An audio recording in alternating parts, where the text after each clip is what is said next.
Look, self-awareness, pride's a coat and yes I like to wear it. Buttoned up, don't like to let no air in, with a pair of gloves that I hope doesn't perish. I discovered though when I get holes in them and I let joy in, I'm in higher spirits. My mistakes are like a screaming parrot, just repeating lyrics I can barely bear it when I'm lost.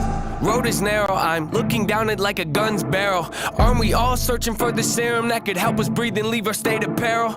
All of us have made defensive scarecrows that we scatter around our fields and treat like heroes when they scare away the things that we should cherish, cause we're too embarrassed to admit the fear is that we're lost. Yeah, but what does it matter? I get too combative inside of me. Is a personal canvas, the paint can be flat. I get messy when I start to get rattled. The heart of a savage and quiet when I lurk in the shadow. But something on that up, I don't wanna be over dramatic, but look at the data. It's obvious that humans are fragile. We tend to get mad at the ones that call us out, but the fact is we need someone that'll be honest when we fly off that handle. I admit I throw a fit when I begin to unravel. Keep my wits spin off the grid, but now I'm back in the saddle. My intent is not to rant, I like to own what I value. I can take you on the fence and maybe pick up the paddle. I like to roll against the current, that's the way that I travel. Opposite of what the grain has, got the brain of a rebel. Take initiative, I'm diligent on every level. I never can settle, I like to keep my foot in the pedal. Yeah, I love to pack arenas and all, but what I really wanna do is learn to handle my thoughts and put the reins on them, show them I'm the one that's the boss, and pull them back when they get out of hand and breaking their jaws. I'm taking the flaws and told me I can never revolve, then pull a bane on them, ask them, oh, you think you're in charge? You ought to know better, ain't no way around it. I'm flawed, the traits that I want, they say I can't afford what it costs, but I manifested this. Failing's how you grow and learn your lessons, kids. Take the worst and try to make the best of it, cause when you fail, just know that it's a test, and if you can learn to pick yourself back up again and train your brain to not be such a pessimist. It's okay to make mistakes, just don't forget that there's a high road, but I skip the exit when I'm lost. Yeah, when I'm lost. When I'm lost. When I'm lost. When I'm lost. Lost. Wow, these burdens are heavy, and I'm hoping it don't bury me. I used to be joyful and skip so merrily, but now I'm too cautious and tiptoe carefully. My mind left, and it's nowhere to be found. Am I a big old parody? Cause it's no fair to me. And now I'm at the point where I'm spending $1,000 a week on hypnotherapy. Look, I'm trying to wash away my sins. I got a group of loved ones that ain't my friends, and if I ever take a nail, then they might grin. And they all wanna see me stay in the cage I'm in. So when it come to anybody, there's no trust for no one. Man, so what? My whole plan's to go nuts. My shoulder's ready for most shrugs. I'm gon' judge anybody trying to enter my circle with no love.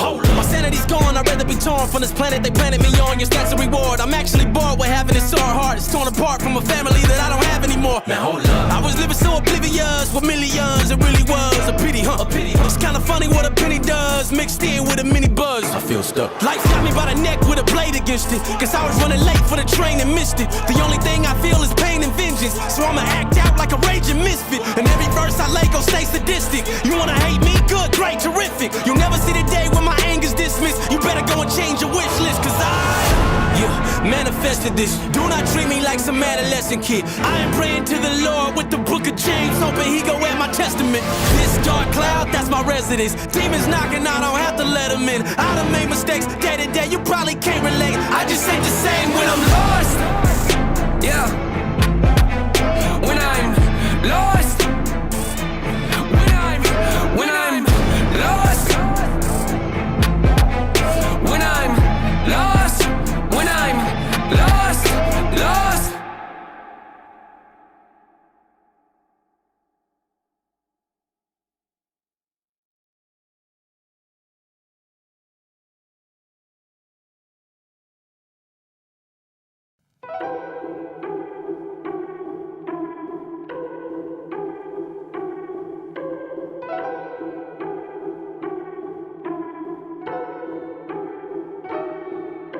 Clicks, clicks, clicks, they'll do anything to get a few. Tick, tick, tick, that's the sound before my head explodes. Quick, quick, quick, look at you up on your pedestals. Quick, quick, quick, hear the critics come, it's time to go. I read your article, it kinda hurt me. I don't know who hired you or what your friends say in your circle, but the fact that you released it tells me two things are for certain. They get paid for trashing people, I get paid cause I stay working. Drop the searching, they emerge up out of nowhere to the surface, just to peek behind the curtain, throwing salt at all my burdens. I'm aware I shouldn't give this my attention. Life's a journey, I should just stay on my path and learn to laugh. You think they heard me? Ears are burned.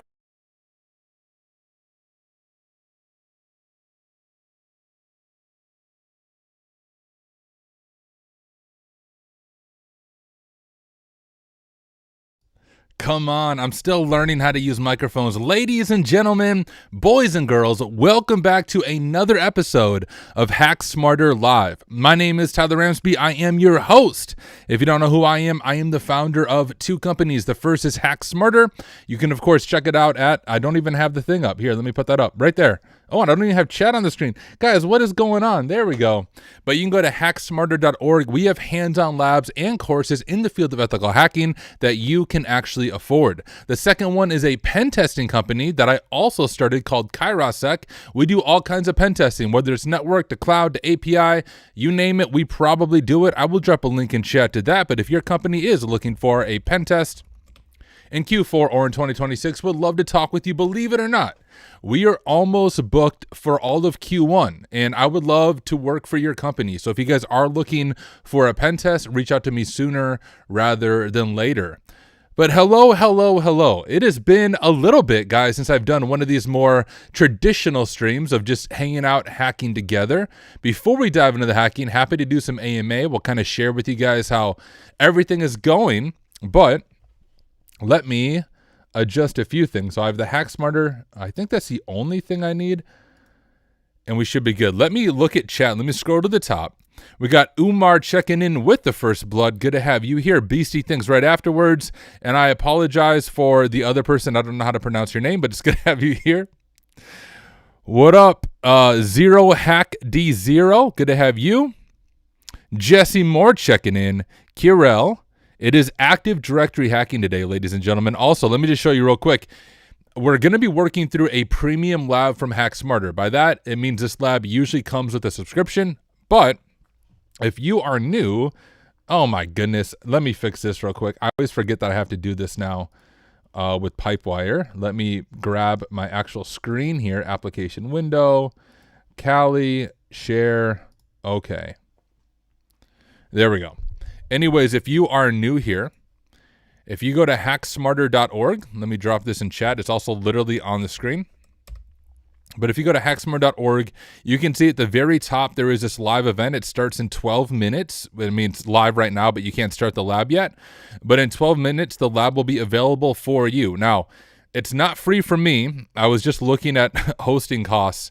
For me to host Hack Smarter, like all the labs and stuff for you guys, it costs me anywhere from $1,000 to $2,000 a month, depending on how many labs are launched. So like, it's not cheap. So if you do want to give something as a thank you, you can do it right here. You can kind of tip me, you know, if you want to do two, if you want to do like $2,000, oh, it has to be at most $1,000, but you can also just do free. It doesn't actually cost anything, but if you do want to tip something to help with the infrastructure, that would be amazing. I really do appreciate it, but you don't have to. But if you go ahead and register for this right now, you'll be able to do this lab right alongside of me, Arasaka, which is an easy Active Directory machine. So if you're not ready to do that, make sure you get that pulled up so you're ready to go. All right, let me scroll back up to the top. I'll answer some questions before things officially kick off. Going easy this weekend. How about you, Tyler? Well, my kids are at my in-laws. We had to make puppy chow, though. You guys ever had puppy chow? It's sometimes called Muddy Buddies in different places.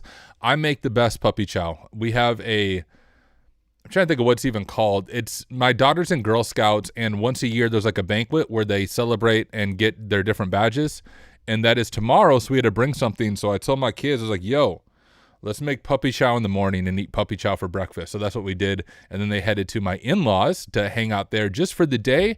And most people, right, when their kids are gone, they might like relax. But my form of relaxing is hacking. So I was like, yo, it's quiet. It's a Saturday. Let me jump on. Let's hang out for just a little bit and do some hacking. What up, Freakazoid Sec? Good to have you here. Glad you've been enjoying those daily streams, Umar. What up, Zach Sports? Joshua, I solved my first CTF. That's amazing. What up, Rick Kelly? And BC Things I answered in chat, but yes, we're going to be doing part 1, maybe part 2, part 3. I don't know, of Arasaka. I don't know how many parts it will take. What up, Root? Good to see you again, my friend. What up, J.O. Guzedo, if I'm saying that correct? What up, Neo Tokyo? Been a while. What a beautiful face. Thank you. Thank you. By the way, guys, oh, what's my wife texting me? Let me make sure this isn't important.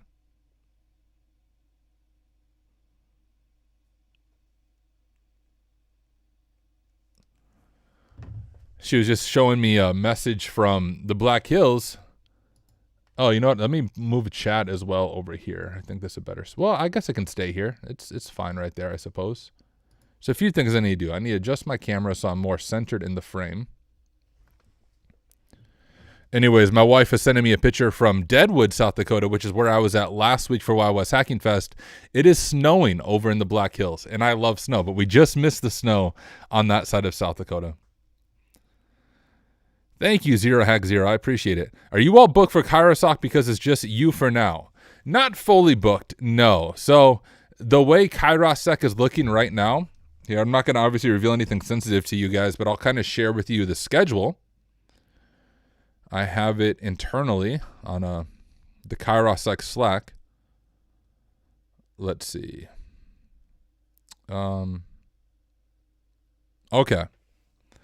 So right now I am on an internal Active Directory pen test, and this pen test goes until the 28th, October 28th. So this is what I'm working on most of my days is this pen test, but I'm also doing some stuff for TCM Security. So TCM Security right now is doing instructor-led training on ethical hacking.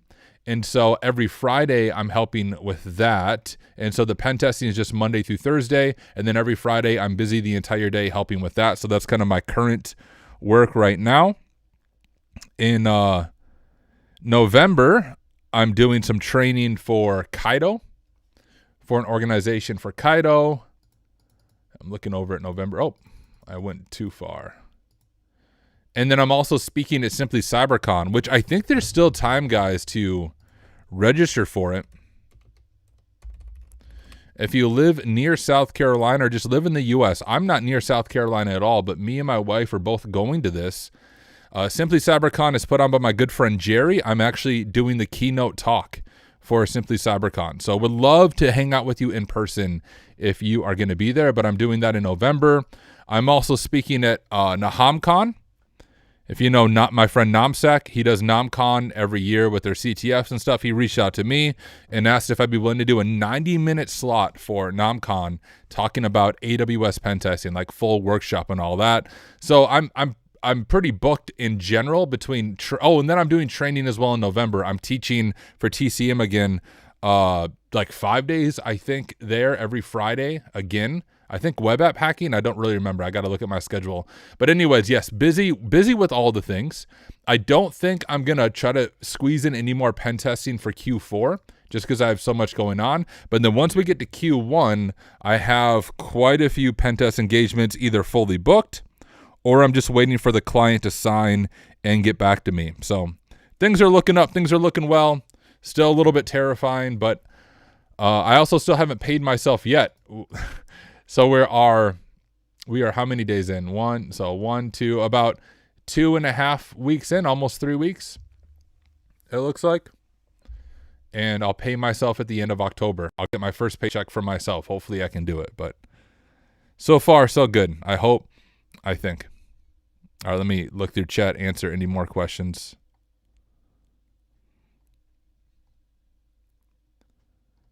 I don't know why it scrolled up. Let me scroll back down.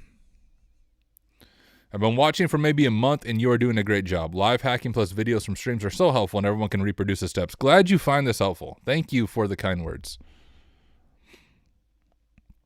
Enumerating DNS. Nice, doing some dig commands. The work study streams are helping me out. Love it. How do you make all these machines alone? I don't make them alone.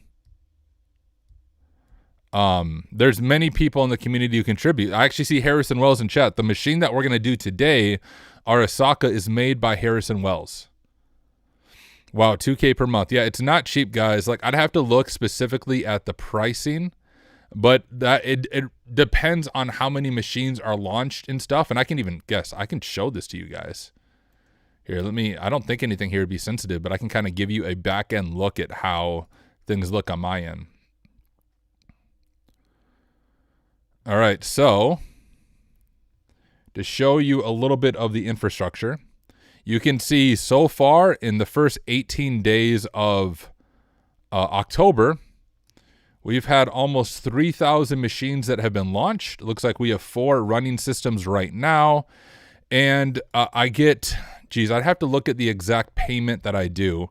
but I pay a bunch of money each month to get a certain amount of credits just included, so it doesn't cost anything, but then I have to pay everything above that. So if we do calculator, so I pay, I think it's around $800 a month just in general for all the infrastructure and hosting and all of that good stuff. And then I get 2,500 credits as far as AWS credits included in that. But if we take, we'll say it's probably going to be, I mean, we're halfway through the month. I would guesstimate by the end of the month we'll be at about 14,000 credits minus 2,500. Each one of those credits cost me 0.05. Whoops. 0.05, so 575. So this month, I'm probably going to be paying about $1,600 a month to host infrastructure, labs, and courses for everyone. So I share that because I've had quite a few people ask me, like, Tyler, can you just freaking make it free? And no, like, I'm not Elon Musk, guys. I don't have unlimited money. I've shared this before, but Arasaka and Hack Smarter are fully bootstrapped. If you don't know what that means, it means I have zero outside funds, zero outside investors. I am funding everything myself out of my personal bank account, and I don't have unlimited money, unlimited resources. So it really is a balancing act. Hack Smarter, I could charge significantly more, but my goal is that hopefully the pen testing side of things takes off on Arasaka, and that is able to basically pay my bills and pay for the extra cost of Hack Smarter. So right now you can get a sub to Hack Smarter for, go to catalog. If you get all access right here, this gives you all courses, all labs, all Hack With Me's. It's only about $16 a month. It costs me more than that to give you all access, but I'm trying to make it as affordable as possible for you. Same with this. Like, you can get access to all the hands-on labs for only a little over $6 a month. Once again, it costs me per month more than that to give you that plan, but I wanted to make this affordable and accessible.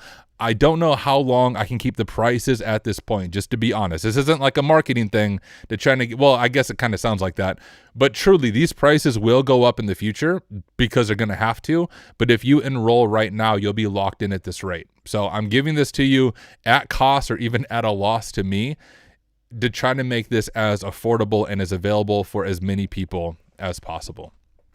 So for those of you who have subbed so far or purchased a course, seriously, thank you so much. You are the ones who make this possible. All right, let me continue answering questions. If you ask one, I'll eventually get there. Harrison said, are you losing money on Hack Smarter? I hope it's at least slightly profitable for you. Well, there's a few really cool people over on Ko-Fi who give above and beyond to make it possible, so they help a lot. And then the courses as well. If you buy courses, that also helps a lot with making it so I'm not like losing a significant amount of money every month. But it's not cheap to host all of these labs and infrastructure. I mean, that's 3,000 VMs so far this month that people have launched and hacked into. And if you know AWS, you know that's not cheap. Puppy Chow, yeah, Google it. Puppy Chow / Muddy Buddies teraflops. It's an amazing snack. You would enjoy it. If you make a video on stream, point to the right for point. So you think it's the right, it's my left because things are mirrored. So this is actually my left hand. So I have to point. Oh, you're right, though. You mean it'll be to the right this time is what you're saying. You're right. It will be to the right. Can you suggest some free or cheap SOC certifications? Look at TCM stuff. I'm working on their PEH course currently. I discovered TCM before you, or I'd be in Hack Smarter Labs doing the AD learning. Gotcha. TCM's amazing. I do contract work for them now. So like many of these, here, I'll pull it up. TCM instructor-led training. Is this link right here? Maybe. There we go. So if you go through any of their live training, I'll be teaching, I think all of it except for the blue team stuff. At least I didn't think I was going to be doing this much teaching, but they sent me the schedule for 2026 and I'm like, oh, I guess I'm doing all of it. So I'll be teaching all of the web pen testing live training, all of the hacking and defending AD live training, all of the ethical hacker boot camp live training, all the introduction to OSINT live training, and all the introduction to web app hacking live training. So like all of the red team content on TCM that is live and instructor led, at least as of now, this might change, but I signed the MSAs and everything. I'm doing a bunch of it. I think I calculated it's like 25 sessions over the next year, 25 live sessions, which is a lot, but I'm excited to jump in there. They're like all day things. It's a lot of really good content. So just know that I'll be doing that. If you sign up, I don't get like any kickback. So if you want to sign up, awesome. But I don't have an affiliate link. I'm not trying to sell you something here. If I'm trying to sell you anything, I'm trying to sell you Hack Smarter. But TCM's awesome as well. Big fans of them.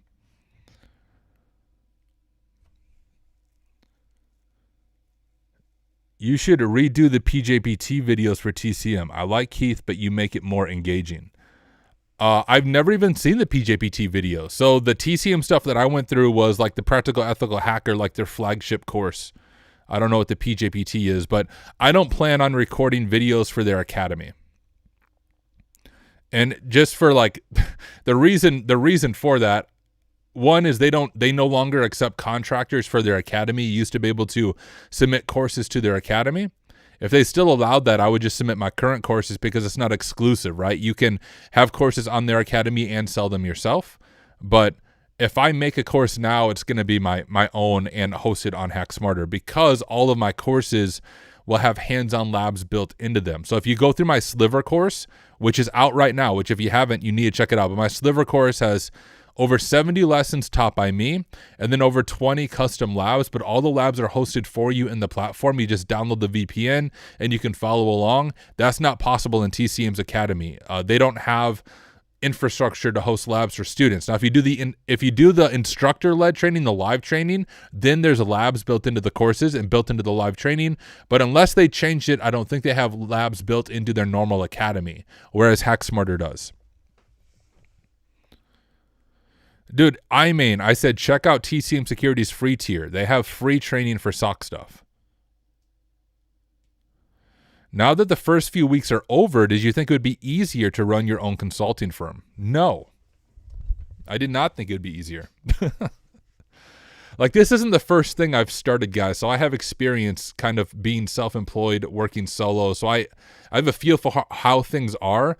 I would say the most difficult thing is the fact that I'm trying to start two things, Hack Smarter and Kairosec. Like, Hack Smarter alone could provide me with enough, like there's enough work I need to do in Hack Smarter, it could be a full-time job, and there's enough work in Kairosec that it could be a full-time job. And right now it's actually really difficult to balance it because since I am on a pen test for a client, I quite literally cleared my schedule. I mean, I canceled all meetings for this pen test because when a client is paying you for a pen test, they're paying significant money per hour for you to do pen testing, and I want to make sure that I'm giving them what they are paying for. So like during the daytime right now, that is my primary focus. I'm not working on Hack Smarter. I may be responding to a few messages, but I'm zoned in on that pen test to provide the best value for the client, which just makes balancing things hard, which because of that means most evenings I've been working late into the night on Hack Smarter because things on that still need to get done.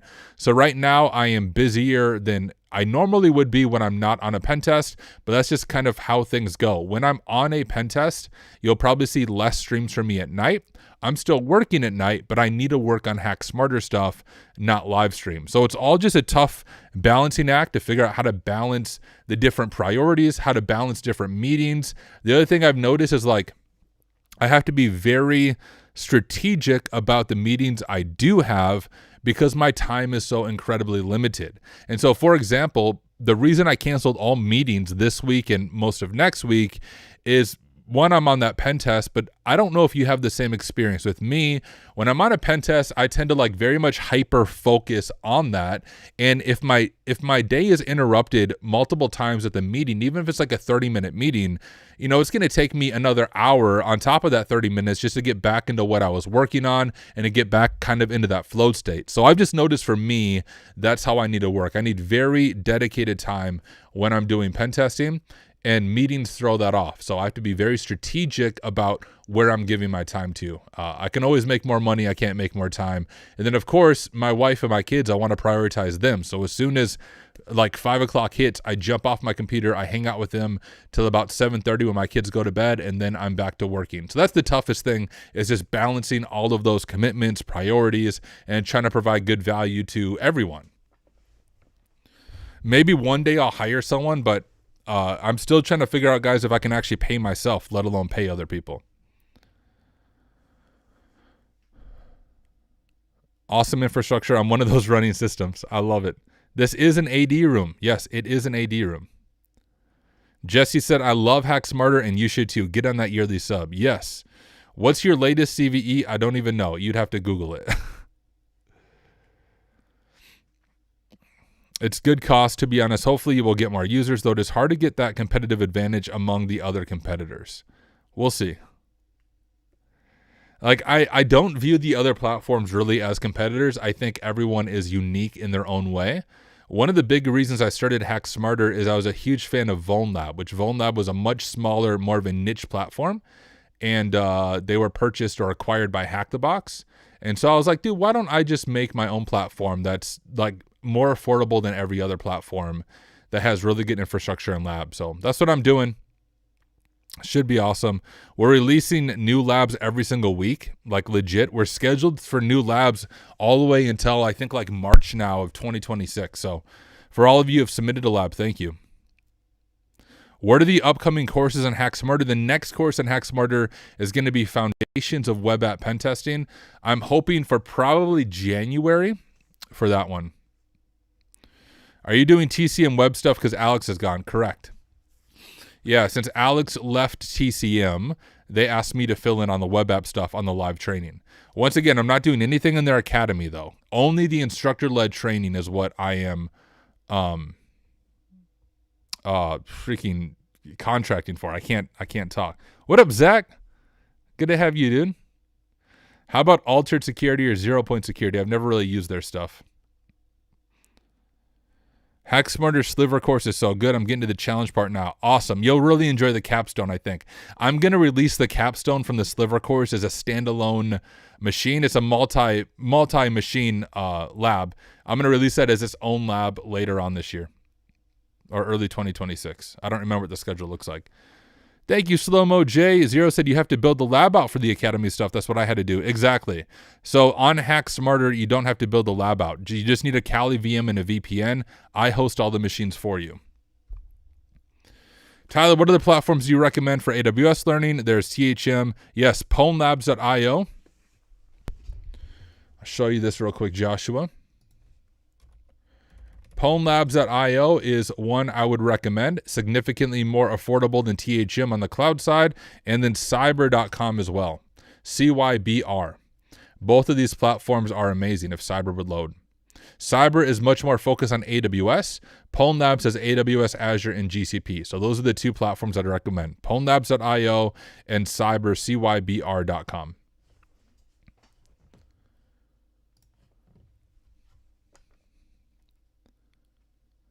Zach said they have really good free training classes on their platform called Soft Skills for the Job Market. I know one of the instructors. They're all right. That is Zach who did that. Yeah, let's check that out. And like soft skills, guys, are incredibly important, especially if you want to get into pen testing or anything that's client facing, right? As a pen tester, I would say I don't just sit in my basement and hack, but I do. I'm literally in my basement now. But a lot of what I do is communicating with the client. So I'll give you a very real world example of this past week. I am on an AD pen test and I found an early disclosure.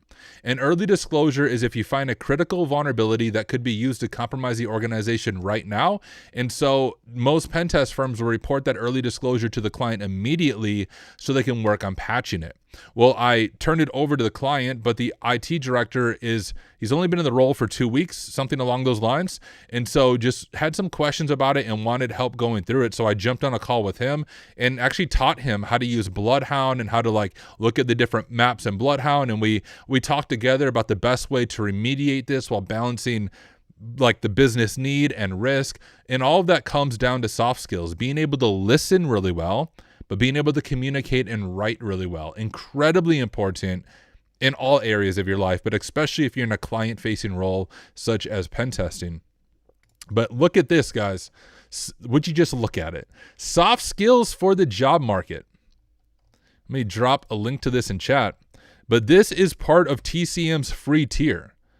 So sign up for it, and you can see the almighty Zach Hill right here, who's also in chat, is one of the instructors alongside Heath. So awesome course, I'm sure. Let's see, what does it all cover? Let's go through this. So we have communication, That's good.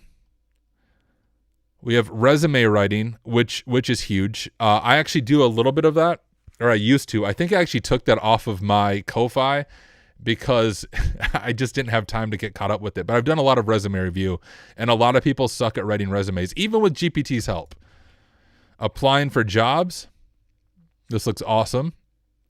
I'm curious what banana is. Interviewing. Now, here's the other thing, guys. This is what I've noticed about having my own pen testing firm. If you want to have your own pen testing firm or work with clients, you're almost always doing interviews. So I've been able to land a few clients for Q1, but before they sign on, it's usually you meeting with their leadership team and they're asking questions about your pen testing process, your background. It's basically a job interview, but to win over a client. And if you're good at interviews, you can be good at that as well. So even if you're not looking to, let's say, land a job, you already have a job, but you're looking to strengthen your communication, this stuff would be huge. We have some standout skills: video documentation, build a website, make a YouTube channel. Building a website, that's cool. Conclusion, and this is all free. I mean, absolutely amazing. Huge shout out to Zach Hill, because I know this is a big passion of his, is helping people get into the field and really level up. So make sure you guys check that out. Oh man, let me scroll up. We'll eventually get to the live hacking, but it is Saturday, guys. We're in no rush, so I want to take the time. It's been a while since I've just chatted and hung out, so we'll spend time just hanging out a little bit. Harrison said, I took the live AD class from TCM last year to prep for the PJPT, and it was great. Awesome. Yeah, guys, like, I'm busier than I thought I was going to be. Here's the tough thing about starting kind of your own businesses. I really did not know, and I still don't know fully if I'll succeed. I think I will. Like, things are going in a positive direction right now. But as I was planning for all this, I'm like trying to do the math to figure out, will I pay my bills? How many sales do I need to make? How many pen tests do I need to make? So then actually TCM reached out to me. It's confusing, guys. TCM was acquired by Educate 360. So Educate 360 is the parent company of TCM.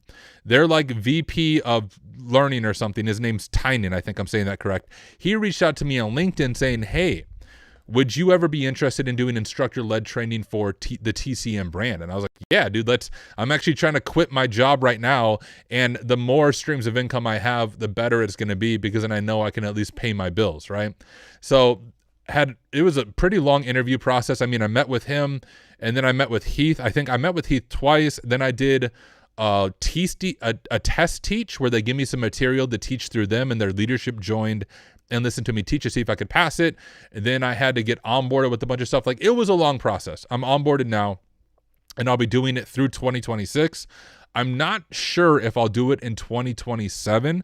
I'll have to see how things are going, but it's just too much going on right now. Like, I'm able to push through it and do it through 2026, but it's a lot, because each one of those instructor-led trainings are an entire day, and I've never done it.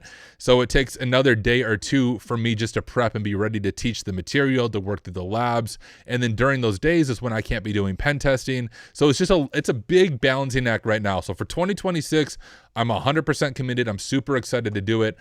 I'm not sure if I'll do it in 2027. It just depends how many things I have going on and where Hack Smarter and Kairos Sec are at that time. But I'm very grateful for it now, because it's a stable stream of income as I try to balance all these different things.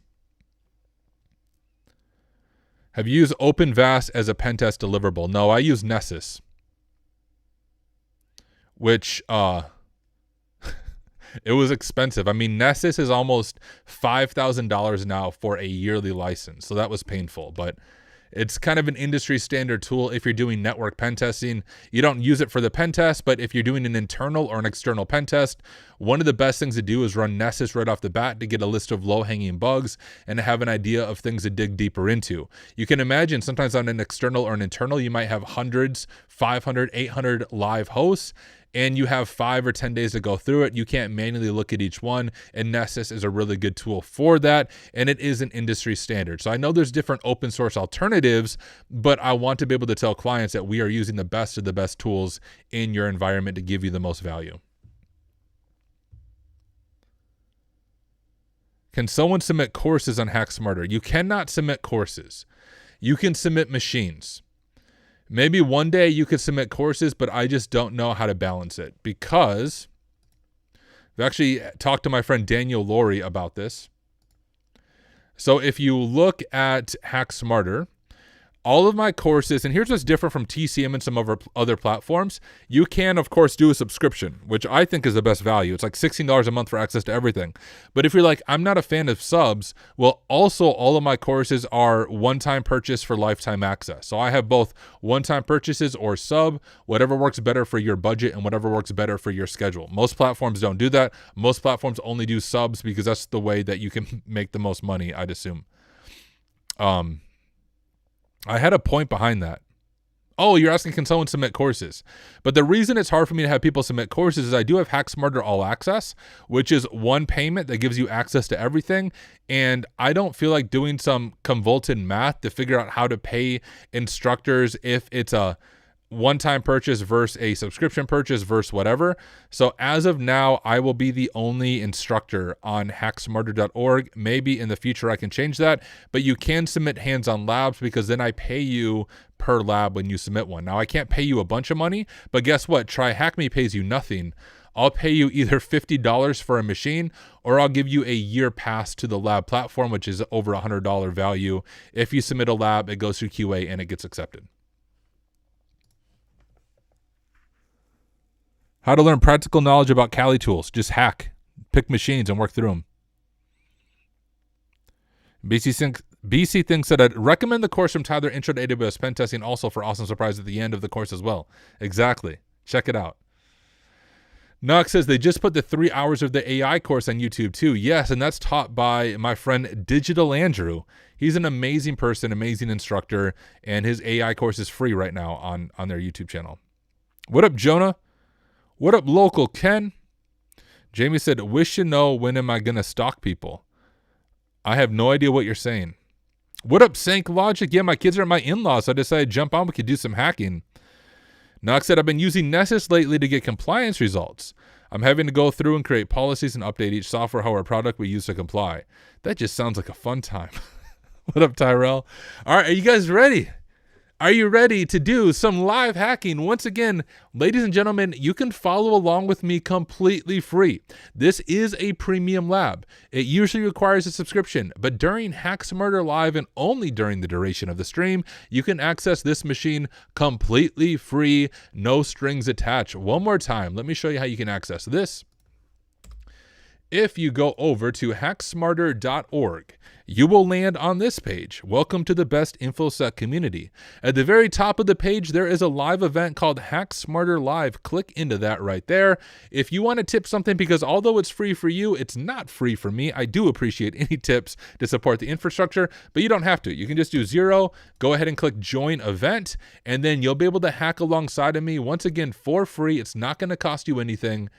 And we can work through this machine together. Karthik said, why you are not making a live stream at night?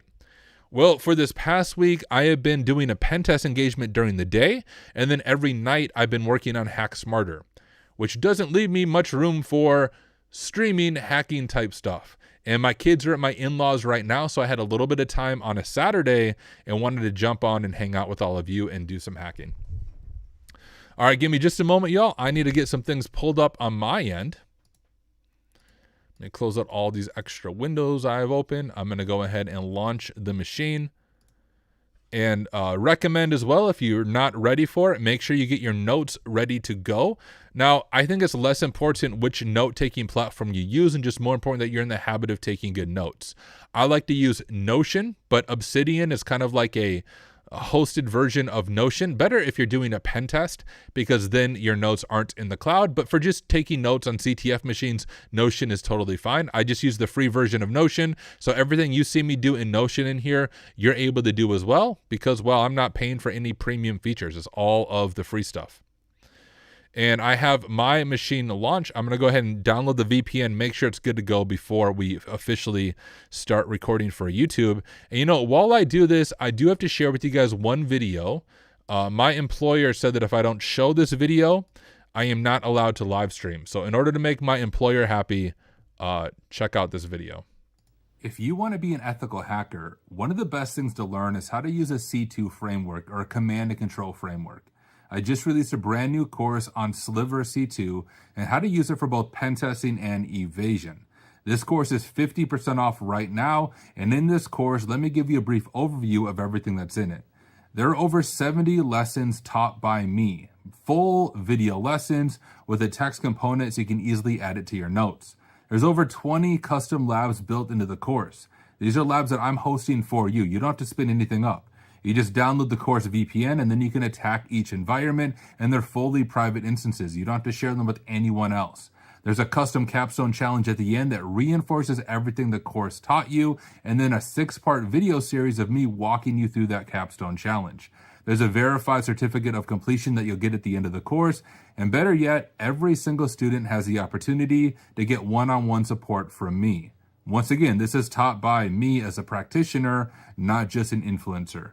Once again, this course is 50% off right now for lifetime access. Otherwise, it's also available in the HackSmarter All Access plan. You can get that right now for only about $16 a month if you pay for the annual plan. So hey, what are you waiting for? Head over to hacksmarter.org and learn how to do ethical hacking with the Sliver C2 framework.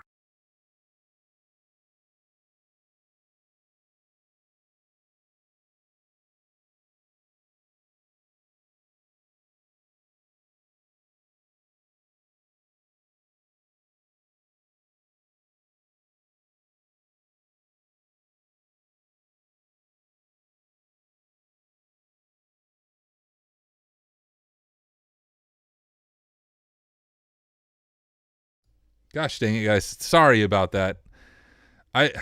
When I play the videos, I mute my microphone and then I always forget to unmute it. I know. I'm back. I'm here. Bro, turn on your mic. No, I'm gonna leave it off. You guys have to read my lips. Are we supposed to hear him? No, you're not supposed to hear me. It's funny because I can see that it's delayed. Your guys' video is delayed, so like I fixed it by the time you guys were saying muted. And it's like a 15-second delay where you're all yelling at me that it's muted. Anyways, guys, it's nice outside right now. I'm gonna pop open the windows down here in my hacking basement office, and then we will start hacking. So 1 second, let me open up my windows.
All right, we got some fresh air now, ladies and gentlemen. Tyler, who comes up with the names for the labs? They're amazing. Some of them come up by the machine author, some of them come up by me. And you want to know the way I come up with names for labs? It's so dumb. I copy and paste the walkthrough, so like the full walkthrough. I just copy and paste the walkthrough to Gemini, and I'm like, yo, give me a list of like 10 cool names for this, one-word names, and I just pick the one that I think sounds coolest because I'm not very creative at coming up with names. Isn't lip hacking just kissing? What in the world is going on? I didn't read just click because that's how we're supposed to do it, right? Exactly. Hell, I just want to let you know that this is the most loved hackers community. I love it. I love it. Thank you. All right. Check one more thing and then we will start recording. For those of you who are new to my live streams, it's during these live streams that I also make my standalone videos for my YouTube channel. So in just a moment, we're going to hit record over on OBS, and I'm going to do another welcome. It's going to feel a little bit weird because I know I already welcomed you, but you get to be in the live studio audience for the recording. I'll leave chat on the screen as long as you keep it PG. We're kissing in chat. The people after the fact and be like, what is going on in these live streams? Maybe it will get them to actually join us for the live stream. But anyways, that's what I'm going to be doing, is hitting record and then recording a standalone video for my YouTube channel. That being said, let's make sure that we have connectivity to the target machine. And we do. Beautiful. By the way, if you didn't already know this, every single machine, every single lab, every single network on Hack Smarter is fully private to you. You never have to share it with another person. Oh, guys, I have one more thing to show you. So if you've been here before, you can see these different categories at the top. There might be a new category that you're like, what's a range? And if you click into that, it goes down the bottom and it says, these are advanced private cyber ranges for high fidelity practice. Each network features multiple chained machines to simulate a complex, realistic enterprise level environment. Think Hack the Box Pro Labs. We are going to have our own. We're working on one right now. I think my buddy Kenny's making it. It has like 10 machines, 4 different forests. It's going to be crazy, but those are coming soon. Now, the Hack Smarter ranges will be included in the all access plan. I don't think they'll be included in the regular hands-on labs because those ranges are going to cost me a lot of money. I got to figure out the best pricing for that, but those are coming soon. Like within the next 6 months, we'll have a full range on here, which is going to be awesome. But okay, let's go ahead and get ready to do some hacking on Arasaka. Get a drink of water. And then those ranges as well. If you've done a Hack the Box Pro Lab, it is a shared environment. If you've done a Try Hack Me Network, it's a shared environment. If you do a Hack Smarter range, it is private. There's no one else on the range with you. Because when I used to do the Try Hack Me networks on stream, it really pissed me off because people would troll like on purpose, especially the Red Team Capstone, and it made me so mad. So the ranges on Hack Smarter will be fully private to you. You will not be sharing it with anyone else. It is all yours. Will I be able to afford that? Who freaking knows? Hopefully the pen testing allows me to be able to afford it so I can make it affordable for you guys. All right, let's go ahead and start recording for YouTube. Bro, isn't this going to cost you like a lot? We're going to find out, aren't we? That's why I can't give it to everyone just in the hands-on lab subscription. And when I release the ranges, I'm going to have to increase the price of the all access subscription to help compensate for that. But like I'm saying now, if you enroll now, you're locked in at whatever rate you pay. So yeah, it will go up in cost when those ranges release, but not right now. All right, let me record.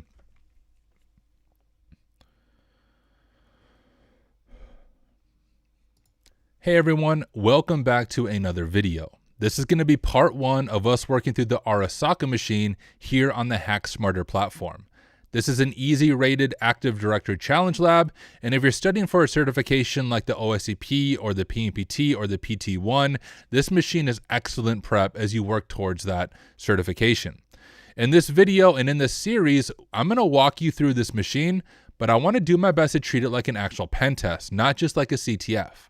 I'll share with you my note-taking process, my methodology, some of the findings that I report to a client on a pen test, and just how to approach this from a real-world perspective. All that being said, let me share my screen and let's dive in. Oh, you might also notice, which I don't know where they went, is I had chat on the screen, but chat apparently disappeared. Let me see if I can fix chat. I don't know why you guys Oh, you're still there. Okay, sweet. So you'll notice above me we have chat. I make these while I am live streaming because I want my content to be as accessible and as affordable for as many people as possible. But I often release these after the fact as Hack With Me is on the platform. If you purchase a Hack With Me, you get significantly more content. Yes, you get this video right here. You get custom notes for every module. You get my personal notes from Notion. You get interactive quizzes to reinforce the learning and all of that good stuff. But let's go ahead and dive into this machine. So shout out to Henry Lever, also known as Harrison Wells. He is the creator of this machine. Amazing job making this. And this is an assumed breach. We have some starting credentials called Faraday and Hack Smarter 123.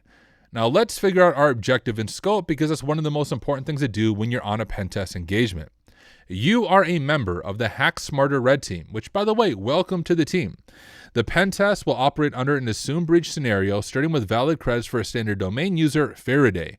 And this is how many internal pen tests work. Not all of them, but many of them. For example, I'm on an internal pen test right now via Arasaka, and this is the exact scenario. The organization gave me low-level AD credentials for kind of their standard domain user, and I begin with an assumed breach perspective. The reason for that is all pen tests are very time-limited for each engagement. You might only have 5 days or 10 days to do an internal network pen test, and the client doesn't want to waste money on you spending days trying to get initial access. They want you to find as many vulnerabilities as possible so you can provide the most value in the report. Now that's different than a red team engagement.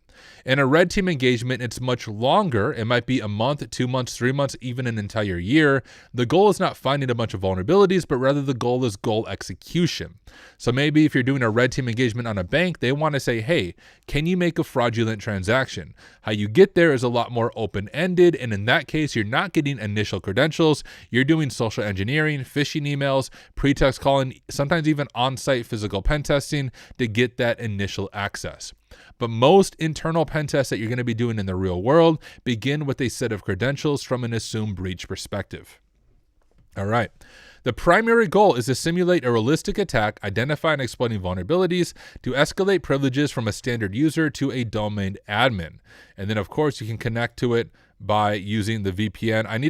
I used to have a browser-based Kali machine. I was having issues with it I need to fix and just didn't have time to fix. So that will be back eventually, but it's not there right now. So download the VPN and then join me as we work our way through this machine.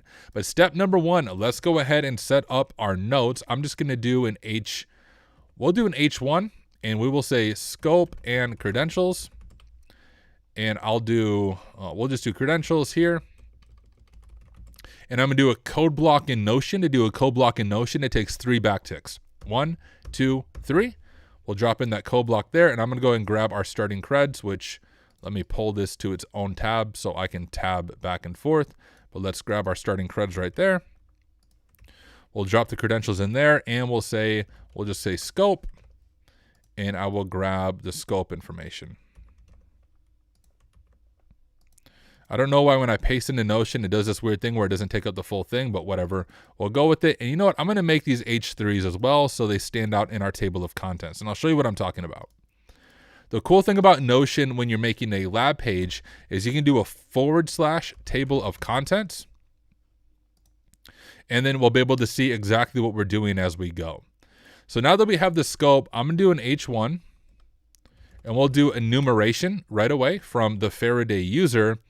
And usually if I'm doing an Active Directory pen test, I don't immediately begin with an Nmap scan if we have an assumed breach with credentials. I'll instead begin seeing what can I do with these credentials. So let's begin with Nmap. That would be good enumeration. But in the real world, I often don't just begin with port scanning. I first begin with looking at like Bloodhound data, looking at shares, seeing what I can get access to. But if you are prepping for an exam like the OSCP, you're going to want to always run Nmap because they like to hide things on weird ports to trip you up and really focus on enumeration. So let's first see what ports are open on our target machine. The other thing I need to do is add it to my Etsy host file.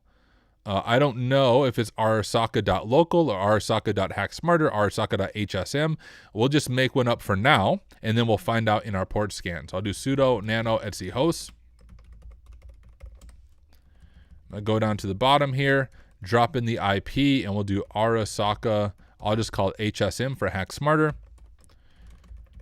Let's see if we can ping it, and we can. So now what we want to do is begin with a port scan. We want to see what ports are open on the target machine, which in this case is likely going to be a domain controller because there's only one machine and it's an AD challenge lab. So we want to see what ports and what services are running on the domain controller because that will give us an idea of what we can do for initial access. Now you can just use Nmap for this. I like to use RustScan just because the syntax is a little bit easier for people to remember when they're just starting. So with RustScan, we can do RustScan -a arasaka.hsm. And then the cool thing about RustScan is you can pass the results over to Nmap. That was from me scrolling. Ignore that. But let me explain to you these flags here if you've never used RustScan. Come on, don't scroll down for me.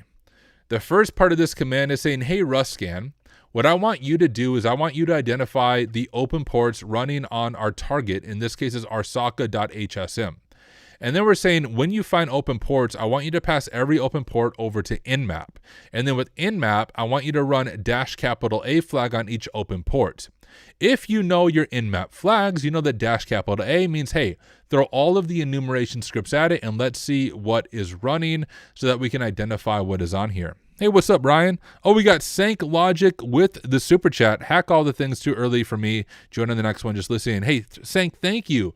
Thank you so much for your generosity. Thank you for your support. You are amazing, my friend. But anyways, we're passing it all over to Nmap with the -A flag. So it will take just a moment for it to go through here, but there's already a few main things that we can see. So if we did not know that this was a domain controller based on the fact that it's an AD lab, this port scan would give us a pretty good hint. We see DNS running, Kerberos running, we see SMB running over on these ports, we see LDAP running, we see RDP running over on port 3389, we see WinRM running. So a bunch of your standard Active Directory ports are running. And the reason I know that it really just comes from experience. As you do Active Directory pen testing or just working through AD labs on the platform, you'll be able to tell just based on the port scan, before even seeing the results, but based on the open ports, whether or not it's a Windows machine or a Linux machine, and whether it's a domain controller or just a standard Windows machine. So based on the port results already, we can make a pretty good guess that this is going to be a domain controller and we're in an AD environment. Now, it is going to take a little bit for this to run as it goes through each one. So I'm just going to call this RustScan, open up a new tab, and we can go ahead and begin enumerating. One of the first things that you want to do when you're on an Active Directory pen test or just an AD machine on a CTF is you want to run Bloodhound. What Bloodhound does is it collects all of the loot, all of the Active Directory information, the OUs, the privileges, the rights from user to user, and we can collect all of it, and then we can load it into Bloodhound itself, which uses graph theory to graph out different attack paths. It's actually a really cool tool. If you've never seen it, I'll give you a quick rundown on how we can use Bloodhound. Step number one is you want to download the Bloodhound CLI. And I think you can download it directly from their GitHub over here on SpectreOps.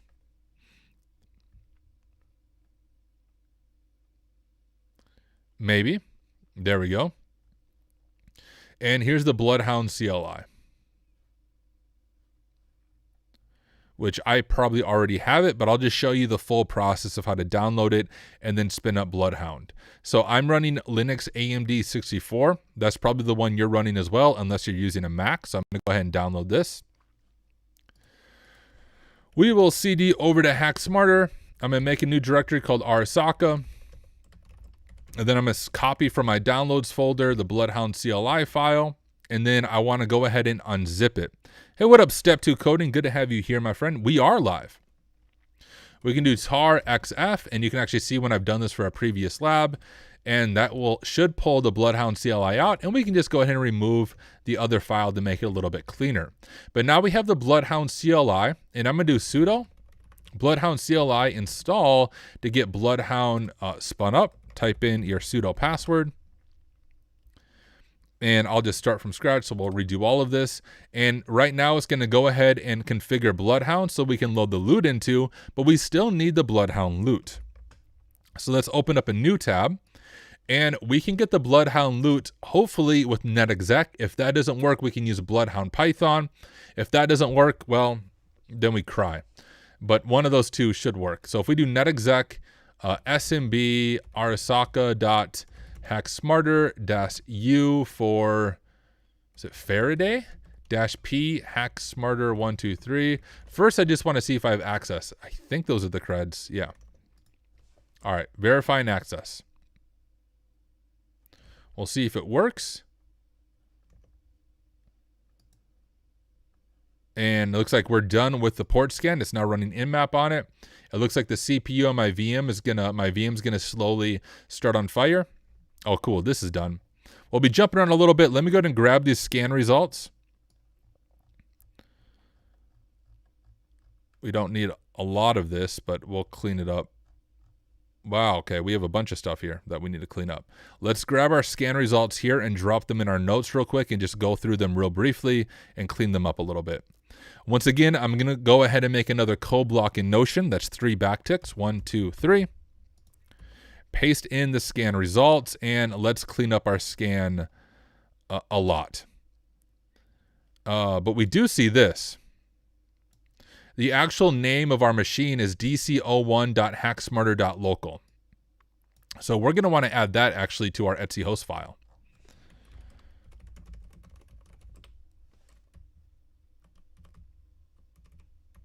So it's dc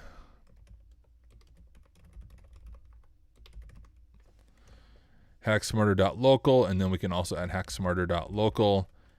Do I have any other ones like that? If we had another one that would conflict, we'd want to comment it out. So this one doesn't conflict, but it's close. If we had another hacksmarter.local from a previous lab, you would just want to go like that to comment it out so we don't have a conflict with Etsy hosts when we're running different tools. All right, and we can go ahead and delete the certificate. That's not going to be real helpful to us here. We can leave the other information. And same with the LDAP certificate here. Not super helpful for us in this case. And another LDAP. But we can see the dc01.hacksmarter.local. It's important to add those to Etsy host because different tools will require that as we're doing LDAP queries in such of the nature. Even Bloodhound will want that in your Etsy host file. And then we have RDP right here, which also tells us dc01.hacksmarter.local, and we have some more RDP information here. Our net BIOS domain name, all this stuff that might be helpful for us as we go through. The OSCP is still CTF-ish. I mean, you only have 24 hours to compromise all the machines. It's the nature of the beast. It's a lot better, though, than it was. Okay, Bloodhound is running. We still need to get the loot, and you can see we do have a connection to it. We don't have access to any interesting shares, so we can ignore the shares maybe for now. Let's go ahead and see if we can collect the Bloodhound loot. Now, I always forget the syntax for netexec for this. I always try it, and I'm always really close. So let's try it again. I think it's, we do LDAP, and then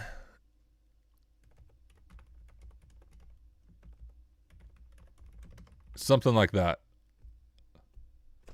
I did it, guys. I remembered the syntax. This is, oh, frick. Well, I remember the syntax, but we had a DNS operation timeout. We can actually fix that maybe. So I think it's DNS server like so, and then we need to grab the IP of our target machine.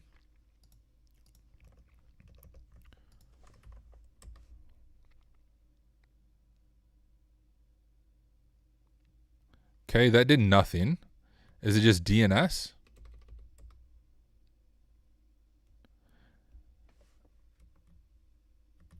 Well, it should be DNS server, right? Oh, you're right. My DNS server is wrong. My name right here. Good call, guys. Let's try that.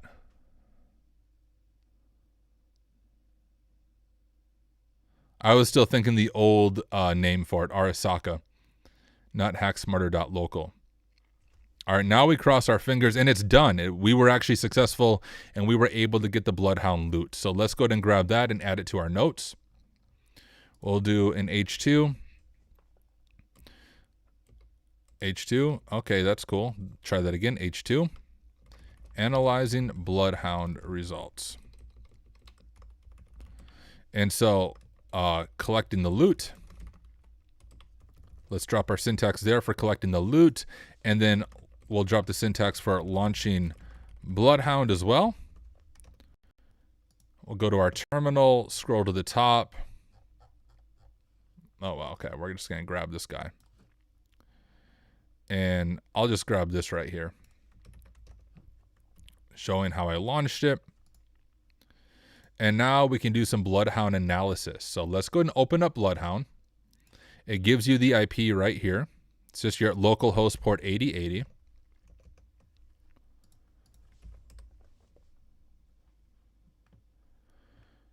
All right, and the default, it's not an email, which is confusing. It's just admin, and then it will give you the password in the terminal output, and we'll have to reset the password as soon as we sign in.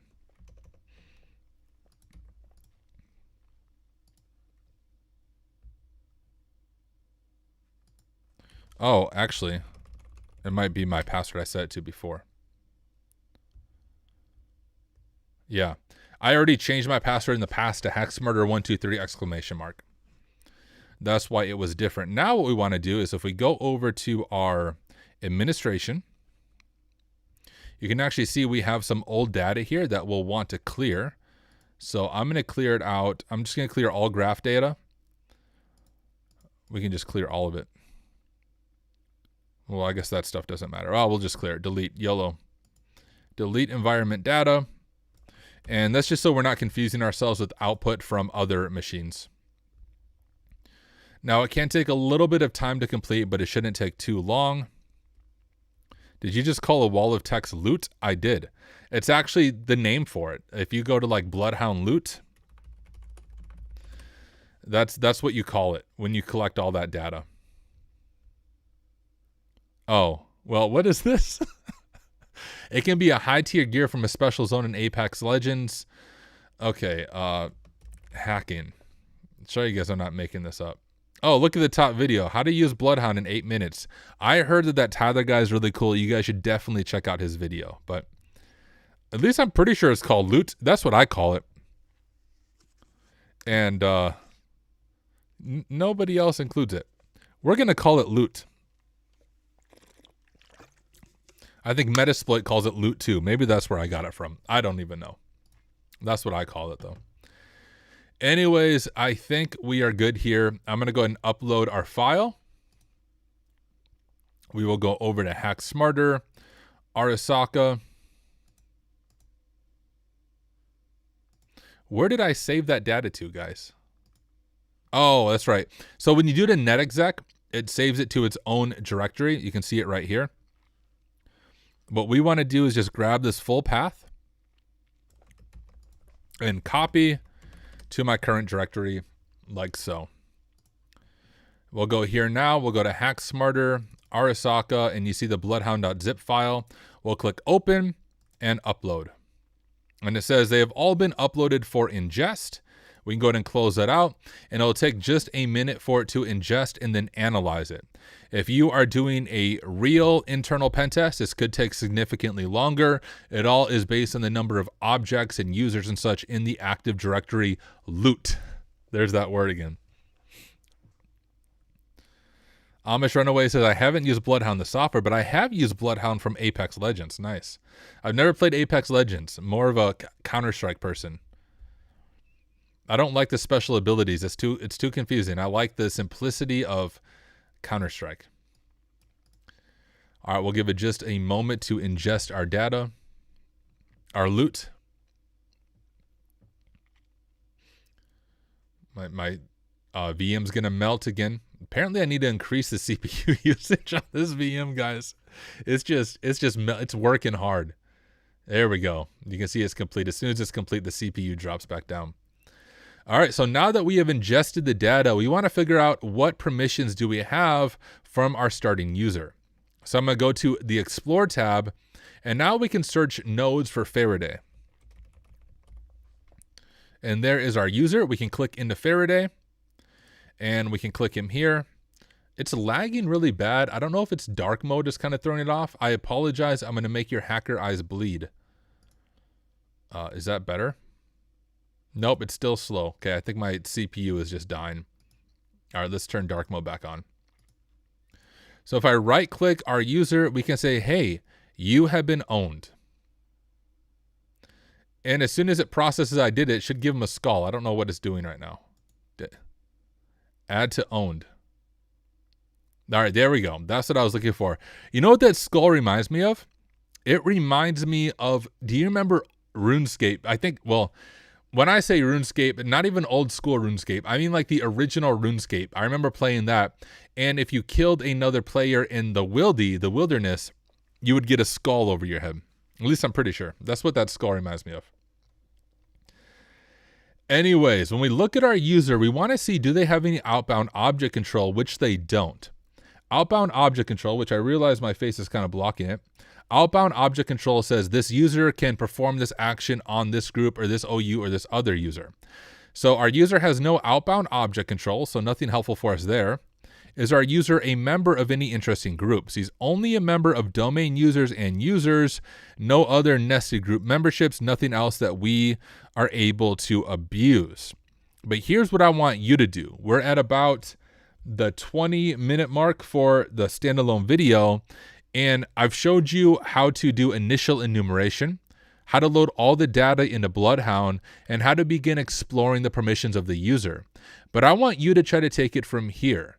See if you can continue using Bloodhound to explore what you have access to explore various attack paths, and see if you can make it to the next step. If you can't, that's totally fine. Join me in the next video and I'll walk you through it. But a lot of learning comes through struggling and seeing what you're able to figure out. So try it on your own first and then join me in the next video and we'll continue working through this together. All right, those of you on stream, don't leave yet because we're going to keep hacking. We're going to record another part. That was just so I can upload that to YouTube. So I'm still here. Apparently Nox Lumens is leaving though. Peace out, Nox. Enjoy the Sliver course. Thank you again for your support. All right, guys, I just have to pull this video that we just recorded and put it in the correct folder. So let me cut that. Go to videos, publish. Oh, wow. Okay, I need to move some of these videos too. I think I have them all mainly published. Paste, and we will call this one Arasaka Part 1. All right. And check this real quick. We'll be back to recording in like 2 minutes. Hang tight.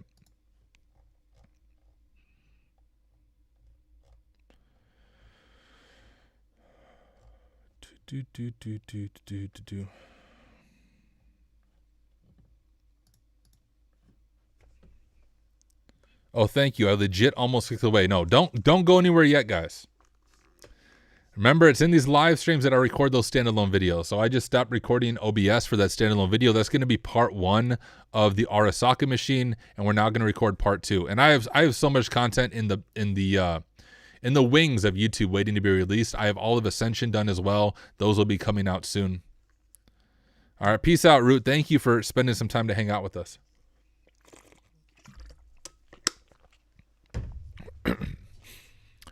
All right. You guys ready to keep hacking? I also want to encourage you, if you are just tuning in during that recording, you can join me for free right now. So the machine that I'm working through is available on the Hack Smarter Live event. It's pay what you can starting at $0. If you want to tip something, that would be amazing. But everything that I'm doing on stream, if you're watching the live stream, you can do right alongside of me. It will not cost you anything. It's my gift to you for being part of the stream. So I'll drop that link right there. Okay, so I can judge you for your Counter-Strike gameplay now. I'm not great at Counter-Strike, but I love it. I started playing Counter-Strike back in when it was CS 1.6 in like the early 2000s. Then I got Counter-Strike Condition 0. Then I played a lot of Counter-Strike Source back in the day, and then Counter-Strike Go, and now CS2. But I don't game a whole lot now, unfortunately. I just don't have time. I've played a little bit of Battlefield 6. But honestly, I prefer Battlefield 1. Battlefield 1 is one of my favorite Battlefields. And then I play Elder Scrolls Online occasionally. And before your community comes after me, I'm teasing. No, it's all good. Harrison said, leave room feedback here. I will take it all into consideration when I build my next room. Love it. Love it, love it. Well, a lot of people have enjoyed your machine, Harrison. I noticed that like on LinkedIn and Discord, a lot of people were sharing about it. So honestly, kudos. You did an amazing job.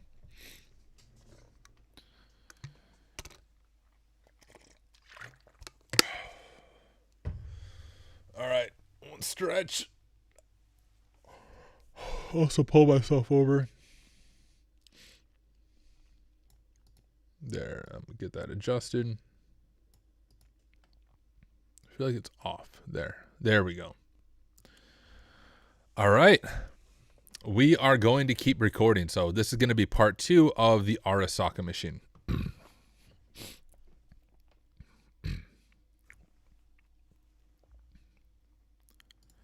Hi, everyone. Welcome to part 2 of working through the Arasaka machine here on Hack Smarter Labs. This machine is created by Harrison Wells or Henry Lever. So once again, huge shout out to him for making such an excellent Active Directory machine. Now this is part 2. So if this is the first video that you're watching in the series, I recommend backing up and watching part 1. Otherwise, you're going to feel lost.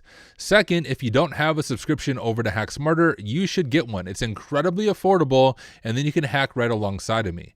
You'll learn a lot by watching me. You'll learn even more by having hands-on keyboard and hacking with me. You may also notice that there is live chat somewhere over here, right there. I make these videos while I live stream, and I live stream all the time. So if you've never been part of one of my live streams, you're missing out. Make sure you subscribe and hit the bell notification so that you're notified the next time I am live. All that being said, let's go ahead and dive in and pick up right where we left off in the previous video. So if you remember in part 1, we left off after loading the loot into Bloodhound, and we began doing some Bloodhound analysis. Now we noticed that the Faraday user, the user that we initially compromised, does not have any outbound object control, is not in any interesting users or any interesting groups. And my challenge for you was to use Bloodhound to continue enumerating to see if you could figure out what the next step is to further compromise this domain.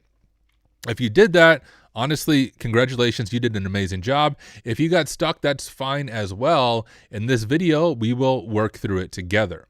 Now, when I'm doing a real Active Directory pen test, in addition to just doing this to seeing what groups my user is in, I also look at the different built-in ciphers into Bloodhound. See, Bloodhound has essentially searches built into it that allow you to check different vulnerabilities and different information that might be helpful.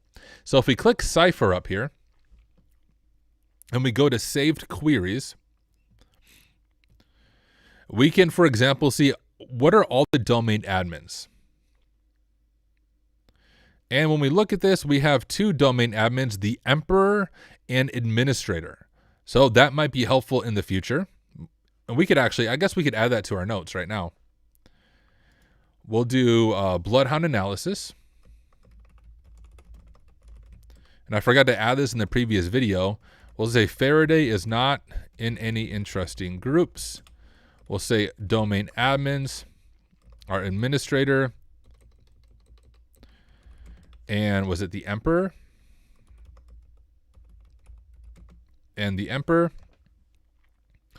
Domain trust, we don't have multiple domains, so that's not going to be super helpful. We don't probably need to map the OU structure. DC sync privileges are probably going to be the domain admins, but we could check to see if there's anyone else. Oh, we actually have, oh yeah, we have enterprise admins, domain admins, and administrators to be able to perform DC sync. A DC sync, I've actually done this in real world pen tests, but if you can get DC sync rights over a domain, you've fully compromised it, because with DC sync, you can basically tell the domain, hey, I'm a new domain controller. We should sync all of our hashes. And you can retrieve all the hashes, including the hash for the KRB TGT account, the Kerberos ticket granting ticket account, which allows you to then forge a golden ticket, which then allows you to authenticate as any user on the domain. Always something worth checking. All right, we could see, hey, can we RDP to anything? We said that RDP is running on the machine. Can we RDP? It says no results match our criteria. We could check out Kerberoastable users. And we do have a Kerberoastable user and a service account. Now, to Kerberoast a user, the long story is we're able to use that to get a ticket that is encrypted with the user's password. And because it's encrypted using their password, we can potentially crack that encryption and get the user's clear text password if they are using a weak password. A good defense against this is every service account should have very strong passwords in general, but if we find a service account that we are able to Kerberos, we can try to retrieve that encrypted ticket, encrypt it with that user's password hash, and then we can try to crack that hash. Let's go ahead and add that information to our notes. I like to use Flameshot for taking screenshots, so let me go ahead and open up Flameshot, and I'll highlight this, and we'll say, hey, we looked for all Kerberosable users, and we found a Kerberosable user. Control C, and we'll say, well, it's underneath Bloodhound analysis. We'll do an H3 and we'll say Kerberosting out.service account. We'll paste in our screenshot there showing how we got that information. Make it much smaller because we don't need to be that big, and I like to left align it. And now, NetExec is seriously an amazing tool. So many Active Directory attacks can be done directly from NetExec, and you can actually do Kerberosting directly from NetExec as well. Let me show you how we can do this. I don't actually remember the syntax though, so let's look it up. If you've never checked out the NetExec wiki, it is such an amazing resource. Every internal pen test, I have the NetExec wiki pulled up on one of my monitors. Like, I use NetExec so often on those internal pen tests because it's such a helpful tool. But underneath the LDAP protocol, we can see Kerberosting. I think it's just -- Kerberost. Oh yeah, -- Kerberosting and then output.txt. So let's go ahead and give that a shot. So we'll still do LDAP here, but we're going to do -- Kerberosting, and we'll do output.txt like so. And there we go. We were able to Kerberos and retrieve that ticket that is encrypted with the out server's password hash. You can see all of it right here. And if we ls, we can see we have it in output.txt as well. Now from here, we can try to use hashcat to see if we are able to crack this hash and retrieve this user's clear text password. Now the last time I did this, my VM died and didn't work. So fingers crossed. Output.txt, it should be able to auto detect the hash type. If not, we can specify it, but it auto detect it. You can actually see it's already cracked. Nice. That went fast. So let me explain what was going on here for those of you new. Hashcat is a tool that is used to crack hashes, hence the name. We specify the hash or the file that has the hash that we want to crack, and then we specify a word list. Now, if you're ever doing a CTF for an exam, rocku.txt is the standard word list for hash cracking. It's the one that you should use. In the real world, there's different word lists you can use, different mangling, different custom things that you can use. But generally speaking, rocku.txt is a good starting point. And when we do that, it's going to compare each one of those hashes to rocku.txt to see if we have a match. And we do. The service account's password is babygirl1. Same password I use as well for my Hack Smarter account. That's crazy that we share a password, but we have babygirl1 for the password.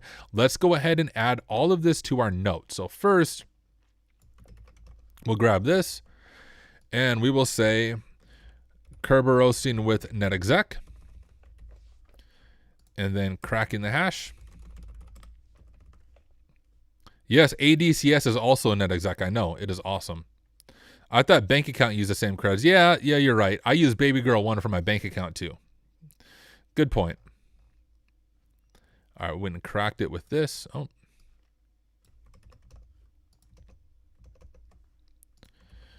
So we cracked the hash, and the hash is babygirl1. So now what we're going to do is make an H2, and we will say enumerating the out.service account. And let's add the credentials right at the beginning. So it's out service and babygirl1. I believe it's out.service, right? Out.service. Now let's make sure these credentials actually work. So we'll jump back over to our terminal. And well, I'll just clear real quick. We'll go back to this command, but we're going to change a few things. One, I just want to see, do we have any interesting shares? So let's change this to SMB. Our user is going to be out.service and our password is going to be babygirl1. Like so, and hit enter. Oh, Overgrown Carrot's working on another multi-machine box. I love it. I'm looking forward to it. But you can see we were able to verify that we have fully compromised the out service account. We got a plus, which means we authenticated successfully. We can list the shares, but there's nothing interesting in those shares, but it does confirm that we have compromised the account. So we'll say confirming credentials. Jeez, I can't type. Confirming the creds are valid. That deserves a drink of water, I think.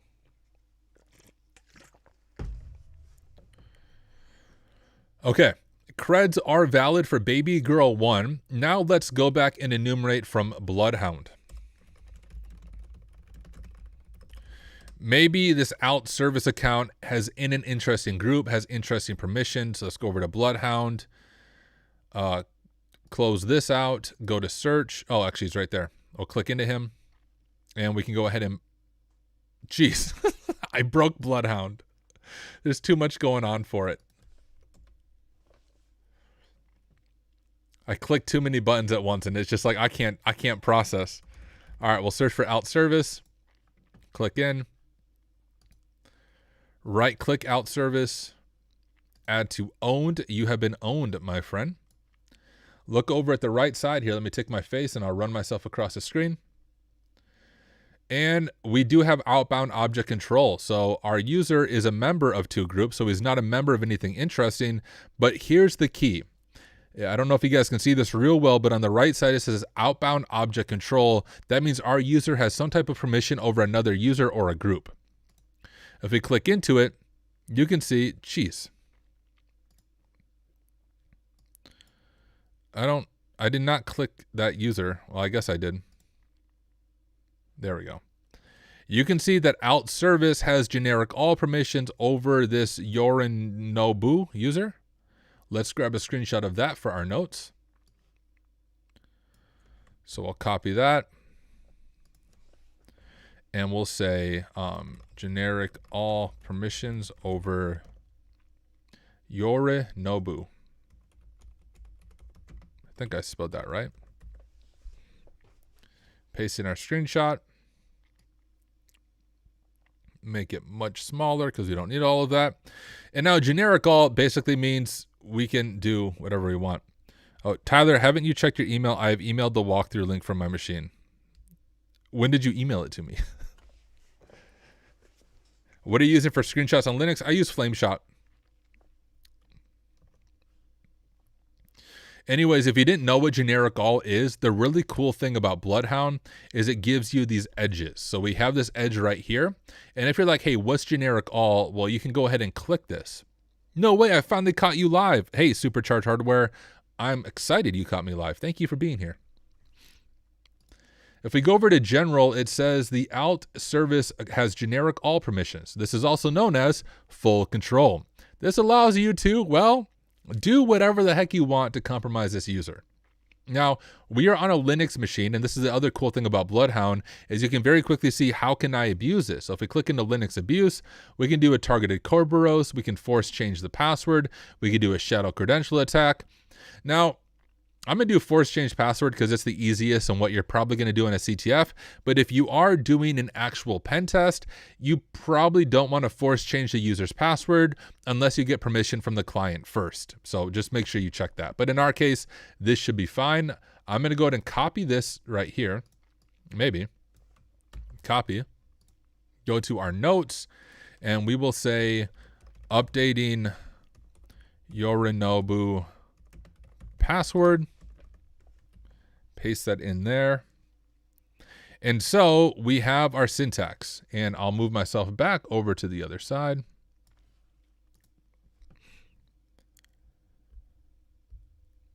Okay, got it, Zero Cool. Yeah, I'll check it out eventually, dude. It's probably marked as unread for me to go back to, but I've been crazy busy this week with that internal pen test. Anyways, net RPC password, our target user is going to be, well, I don't know why it keeps, okay, come on. Let me highlight that. Thank you. Yorinobu.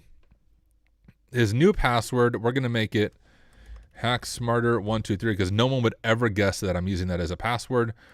Our domain, I think it's hacksmarter.local. Our controlled user is out.service. Our password is, I don't remember our user's. Oh, baby girl 1, isn't it? Yeah. And our domain controller IP is right here. Okay. I think that looks good to me. Let's try that out in our terminal.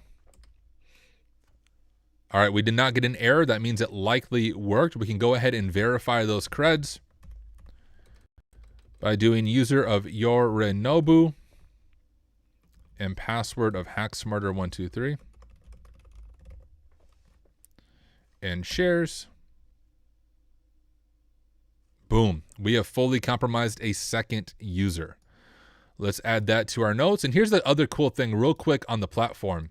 If you're ever working through a machine and let's say you make a change like this, like you change another user's password, the cool thing about HackSmarter Labs is you can just stop your machine and come back to it in like 5 days and your machine state is actually saved. You don't have to redo this step the next time you come back to the machine. The machine is saved for you, even the password changes that you make. So kind of a cool feature that other platforms don't have. You can literally save the target machine as you go. Anyways, let's grab this from our notes showing that this was successful.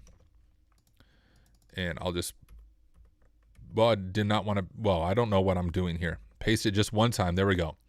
So you can see we changed their password and then we verified that we're able to authenticate as that user with netexec. So we have compromised a second user and I'm going to do another H2 and we will say enumerating, we'll say compromising. No, we already compromised him. So enumerating from the Yorinobu user. We'll drop in his new credentials here. Yorinobu and hacksmarter123. And now, once again, this is a really good stopping point, kind of a good opportunity for you to dig in. So I've showed you now how to compromise another user. We did a Kerberosian attack. We compromised the out service account. From the out service account, we were able to abuse generic all to reset the password for Yorinobu. Now I want you to try to take it from here. Can you continue to enumerate Yorinobu's permissions with Bloodhound and other tools and figure out how you can fully compromise the domain? Give it a shot on your own. If you get stuck, that's okay. Join me in the next video and we will go through it together. But once again, a big part of learning is the struggle, the Googling, the researching, trying to figure things out as you go. So give it a shot and then I'll see you in the next video. Don't leave. Don't leave, guys. We're still here. We're still hacking. I only did that for the standalone video on YouTube. We're going to continue recording. We'll probably finish this machine this morning. And I think if you're in the HackSmarter Live event, you still have 45 minutes of free access. So you can keep on hacking alongside of me. I noticed there's a few questions. So let me answer a couple of questions in chat.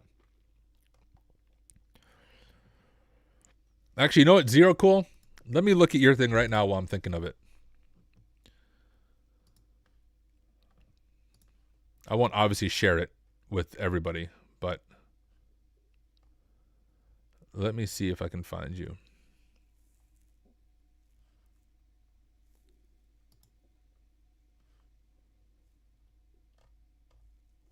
I don't even see your email. I know you emailed me.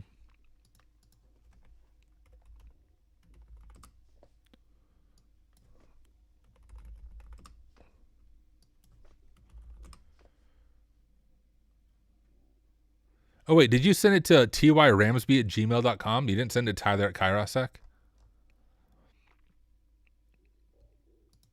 Let's see, Zero Cool. Oh, I found you. All right. Yeah, it got buried, dude, because it went to my other email. All right, give me just a second, guys. I'm checking out Zero Cool's walkthrough for a potential machine.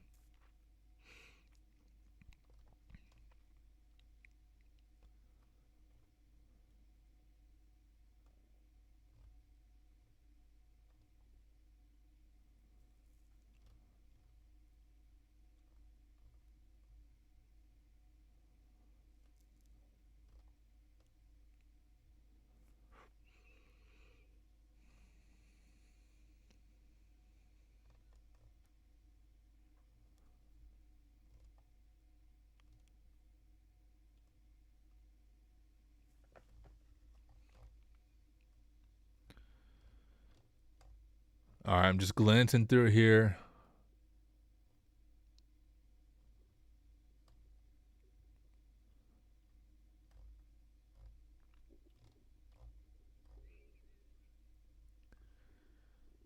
Pillad Seward.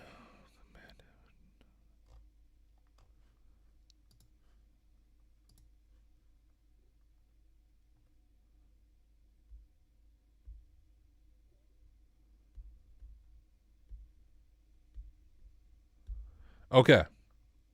Zero Clue, are you here? I don't know if he's still here. Here, I'm going to respond to your email real quick so I don't forget.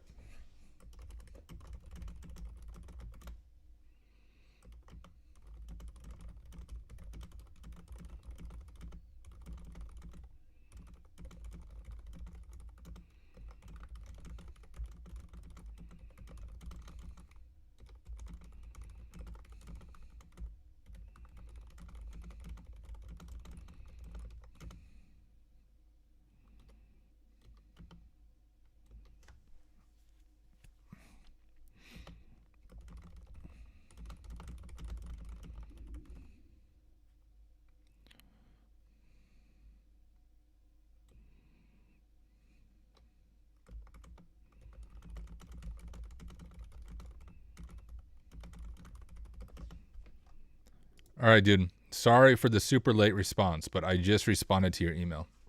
If you're still here. All right, let me answer a few more questions.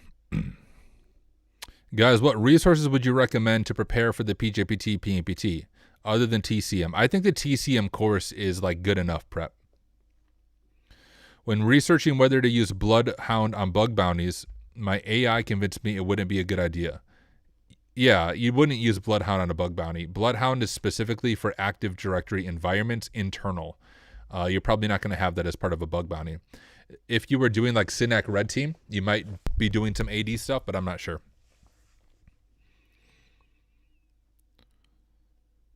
Hey, Tyler, and hey to you too, Granny. It's Dad here. What?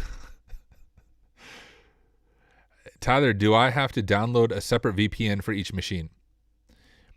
Yes. Unfortunately, there's not a universal VPN. The only difference is like in a course. So for example, if you go through my Sliver course, there's a bunch of different labs in the course. You only need one VPN. So each course has its own VPN. So in the Sliver course, you download the VPN. That VPN will work for every single lab in the course. But because each one of these labs are technically separate labs, you do need a new VPN. Just hit download VPN. Baby girl, one is your password. What bank do I contact to hack you? You have to do OSINT and find out. Thank you, Harrison Wells. I really do appreciate it. Greenette said, watching from Uganda. Amazing. Tyler, how is the Bloodhound CLI different from the Bloodhound repo? Callie added in his update. Try the Bloodhound repo, but after installing it only starts Neo4j. So the old version of Bloodhound, which is the one I learned on, you had to launch both Bloodhound and Neo4j and then configure them together. Bloodhound CLI is the Bloodhound Community Edition from SpectreOps themselves. It's the newer version of it, and it's way easier. You just do Bloodhound CLI install, and it launches everything for you in Docker containers. Oh yeah, every once in a while, Solomon, we do a typing battle, and no one has beat me yet. Maybe we can do one later on, but usually in those typing battles, I'm anywhere from 120 to 140 words per minute. Accurate words per minute. What was that netexec Kerberosin command? Netexec LDAP Faraday Kerberosin output? Yep. It is this right here.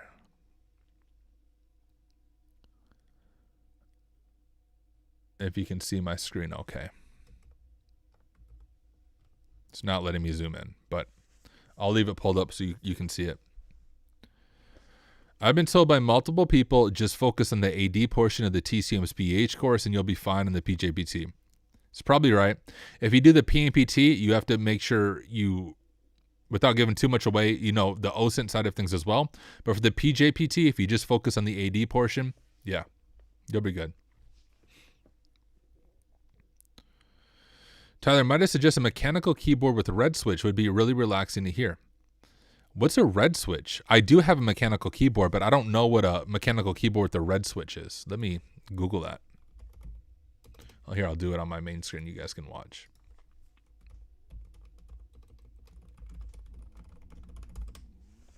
Not red witch, red switch.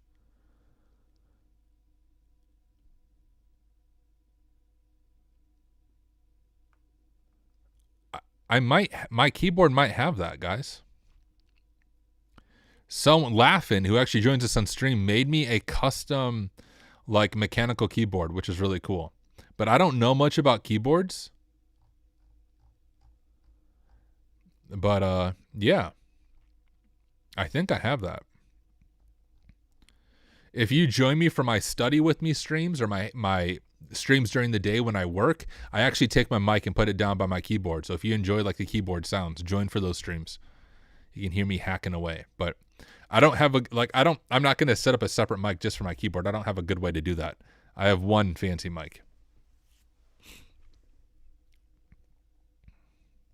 Red switch mechanical keyboard would sound like a machine gun when Tyler uses it. Oh, man. Oh, yeah. So the reason you have to leave off the DC01, Jesse, is it's asking for the domain, not the full name of the machine. So the domain is hacksmarter.local. Zero Hack said, mix the AD portion of Heath Adams teaches with all of Tyler's AD stuff, and you should feel like an expert in no time. Well, thank you. I appreciate it. Harrison said, if you're doing the PJPT, try everything in the AD section of the PEH and nothing else. Nice. So it's very limited to that. Like, you know what to try. You don't have to go above and beyond. Okay. Well, should we continue hacking? Maybe finish off this machine? I think we're close to the end. So we have compromised a Yorinobu user. Let's get a drink of water.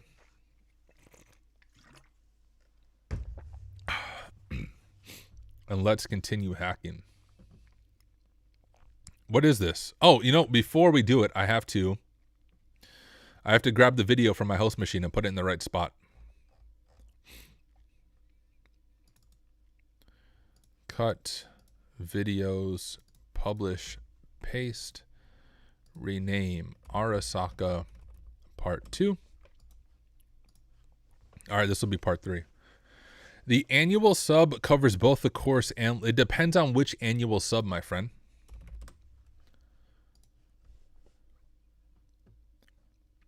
So if you go to Hack Smarter, if you get the Hack Smarter All Access plan, it's about $16 a month. That gives you everything. You get full access to every single course, full access to every single hack with me, and full access to every single lab, and full access to the ranges when they release. If you do the hands-on labs, which is about $6 a month, that unlocks just all of the hands-on labs. Hopefully that makes sense. So 2 different subs. I wanted to make it as affordable and as reasonable because not everyone needs the Hack Smarter All Access. Like I think about, guys, do you know who uses Hack Smarter? It actually blew my mind. It's not XLT, it's NLT. You guys know who this is? NLTE? Oh, why is he not pulling up? NLTE is like one of the top players, if not the top players on Hack the Box. Pretty sure he won season 8. But I don't know where their season stuff is. But anyways, his name is NTLE, I'm pretty sure. Could even log in.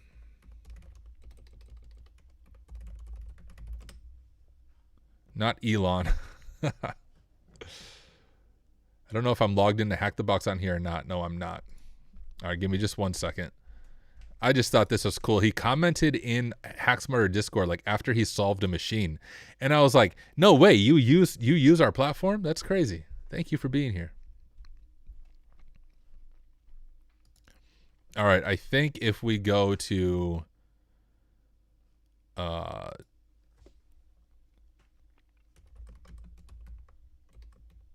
user.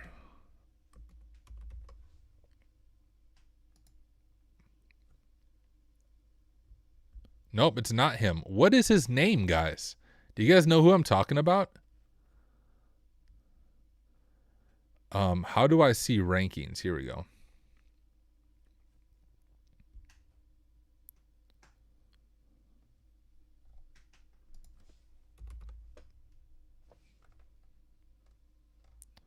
Oh my goodness.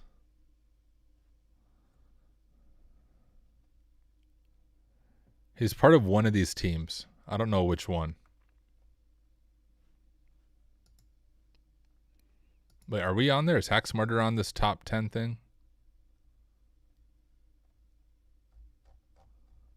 We aren't.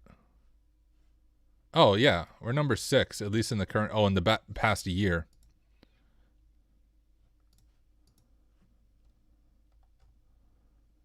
Jeez, guys. I'm, like, failing here. It's not... No, this guy right here. It is NLTE. How come he wasn't coming up? This guy uses Hack Smarter, which I had no idea. He commented over on Discord after solving a machine, and I knew his name from Hack the Box, but he is like one of, if not the top player right now on Hack the Box. I mean, he has a bunch of first bloods on a bunch of seasons machines. No, why it's not loading. He's won the past few seasons of Hack the Box. Jeez, come on. It's being buggy when I'm trying to look at this. But anyways, all that to say, he's part of the Hack Smarter community. And if you look at like the blogs they release at the end of a season, I believe he was first place in the last season, gets a bunch of first bloods on the different machines. So yeah, he uses our platform, which I thought was really cool. Anyways, let's go back into our hacking. Oh, you're trying NTLE, not NLTE. My bad.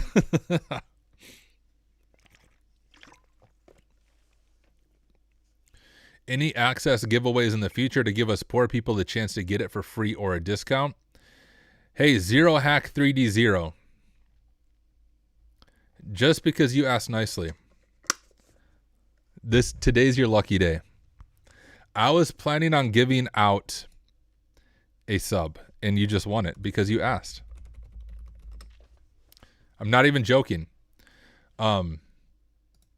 So Zero Hack 3D0, shoot me an email. Tyler@kairosec.com. Only you. Other people don't try to email me. I'm gonna have to verify that it's you. But I had someone when I was at Wild West Hacking Fest. A very generous person said, "Hey Tyler, I want to sponsor one all access pass to your platform to give to someone in your community," and that was amazing. She sponsored one pass for me to give away. I don't know if she wants me to share her name, so I'm not going to share her name right now. But I was planning on giving it away, and I forgot that I was going to give it away. And the fact that you asked reminded me that I was going to give a voucher away. So shoot me an email, Tyler@kairosec.com. I probably won't respond to you until next week because my email is buried, but I will get back to you and I'll give you a voucher. It will give you the all access pass for a year, which means you'll get access to all of the courses, all of the labs, all of the content. I plan on doing more of that too, guys. I'm not going to announce when I do it, but randomly on stream, I'll be giving them away. It won't be like you ask for it. You just got really lucky there, but I'll do like a quick, like randomly on stream, I'm going to open up a Google form and then do a giveaway. Probably.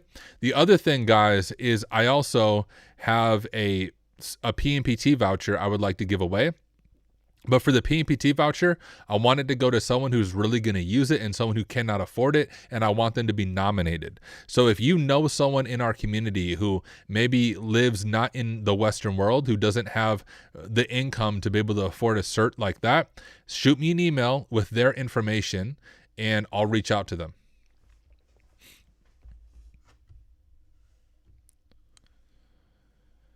After my YouTube channel was hijacked, I used skills from hands-on fishing to what? Dude, I don't even know what to say because that's illegal.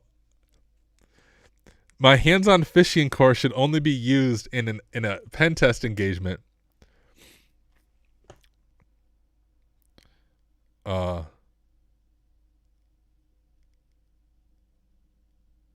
Walk away from what? Unreal, you legit just emulate this persona. Won't mention religion here, but dude, didn't you walk away from all that jazz? Walk away from what? I won't talk religion a lot, but like I'm still very much a follower of Jesus. Like, following Jesus is the number one priority of my life. So I don't know what you mean by walk away from all that jazz. I have not walked away from Jesus or my faith. That's the most important part of my life. But Mutabazi, first, I can't encourage you to use my hands-on fishing course to re-hijack your YouTube account. That's technically illegal.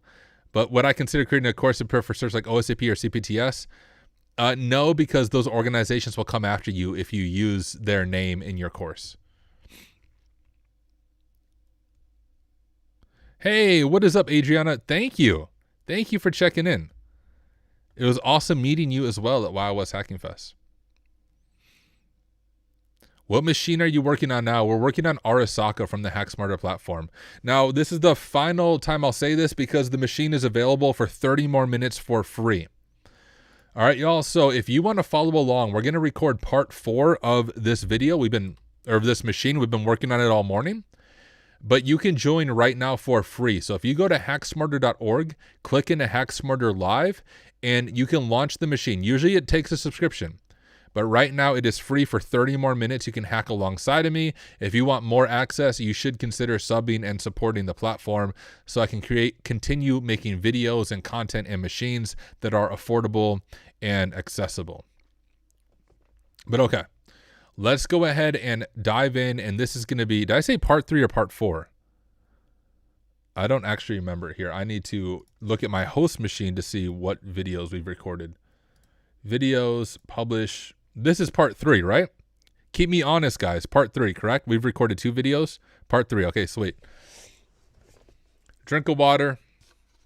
My mouth's getting dry. Too much talking. Are we going to do study together sessions? Not today. This is a live hacking stream.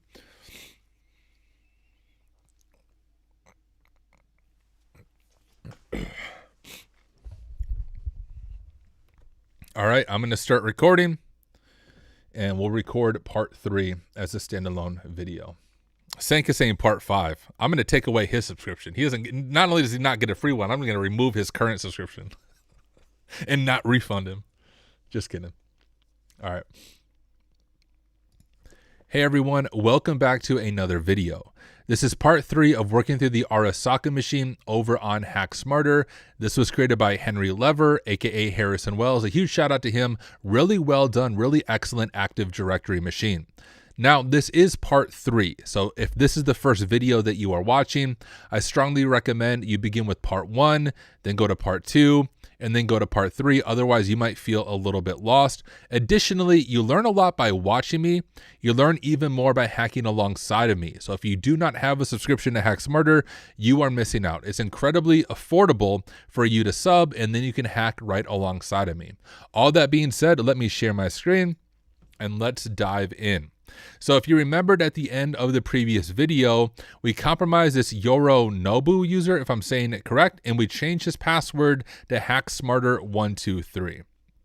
And we verified up here that the password change was successful. He does not have any interesting access to shares, but let's continue enumerating this Yorinobu user to see what access he might have in the environment. We'll go back over to Bloodhound. I'm going to click into Yorinobu. And I will move my face so I'm not blocking it for you guys. And over on the right side, we can see that Yorinobu has outbound object control as well over a user called Soul Killer Service. I'm just going to pull this over here. I want it so I can see the generic right, but I want it for my screenshots. And let's go ahead and grab a screenshot of this. And we will say Yorinobu has generic write permissions over soulkiller.service, which will allow us to do actually a few different attacks to get access.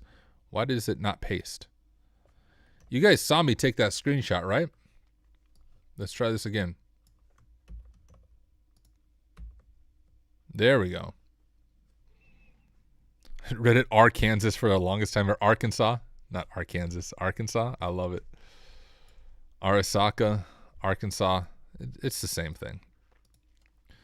All right, now, just like previously, if you didn't know what that means, you can click into the edge, kind of the really powerful thing about Bloodhound. And first we can look at general, and we can say our user has generic write access. This gives us the ability to write any non-protected group. So we can do a targeted Kerberos attack. If we go to Linux abuse, you can actually see it right there. We can do either a targeted Kerberos attack or a shadow credentials attack. Let's do a targeted Kerberos attack. It says a tool will automatically attempt a targeted Kerberos attack either on all users or against a specific one if specified in the command line, and then obtain a crackable hash. The cleanup is done automatically as well. And it gives us the Python script. I don't think, correct me if I'm wrong, for those of you in the live stream, I don't think you can do a targeted Kerberos attack via netexec and modify the SPN and such. Maybe you can. I don't think you can though. Yeah, I don't believe so. So we'll go to the shutdown repo. I'm going to go ahead and grab this, the code. I'm going to copy it to my clipboard, go over to my terminal. We'll git clone it. We'll cd over to targeted Kerberos, ls, and let's go ahead and set up a Python virtual environment so we don't break all of our Python packages. So do Python 3-m virtual environment. We'll call it my environment. And then we're going to source my environment, bin activate. And now we're in a Python virtual environment. So when we install these requirements and such, it won't break our other Python packages. Let's do pip3 install-r requirements.txt. And I should probably add all of this to our notes as well. So let me go to our notes and we will say h3. Gosh, Notion is slow for some reason for me. Targeted Kerberos attack.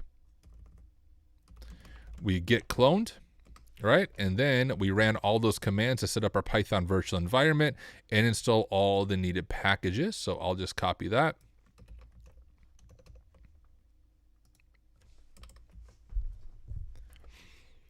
All right, and now we hopefully have the tool installed. Let's find out. If we ls and we do Python 3 targeted Kerberos-h, we don't get any errors, so that's a good sign. And if we jump back over to Bloodhound, we can go ahead and grab the syntax. And I'm just going to type out the syntax here, and we'll kind of fill in what we need to fill in. Targeted Kerberos, well, our domain is going to be hacksmarter.local. Our controlled user is going to be, who is our controlled user again? I've compromised too many users. Yorinobu. Yorinobu, and Yorinobu's password is that the one we reset? Hacksmarter123. And then we want to specify the user that we compromised, which it says we can pass it on the command line.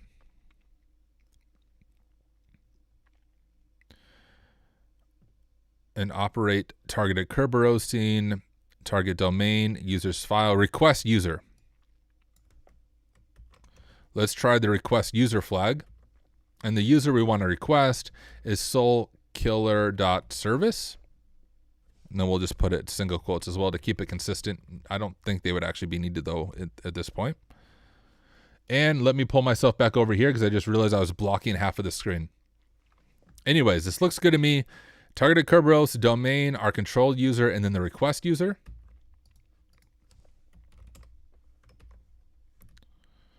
Run it with Python 3. Boom. And we were successful, ladies and gentlemen, with our targeted Kerberos attack of this service account. Now, just like before, we're going to go ahead and attempt to crack this hash. So I'm going to copy all of it. I'll just back out and I'm going to do nano soulkiller hash.txt, paste it in, save it, hashcat soulkiller user share wordless rockyou.txt. Take a drink of water and hope it cracks.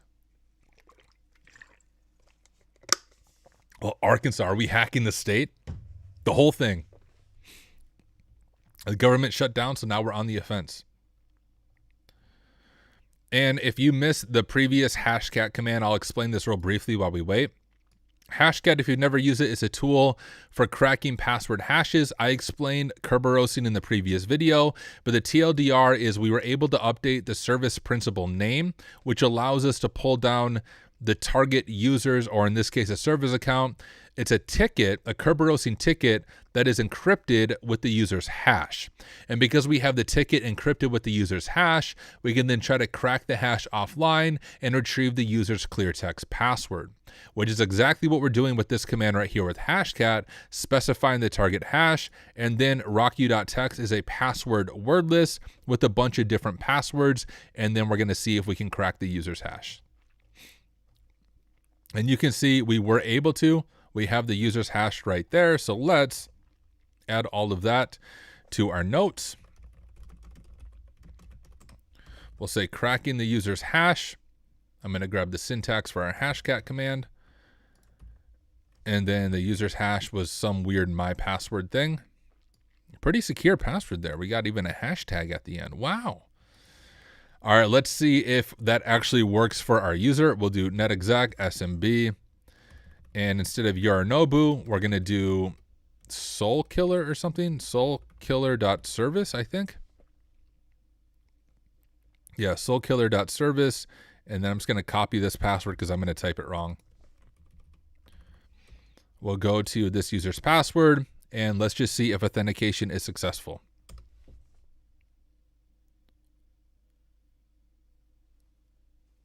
We are recording part 3.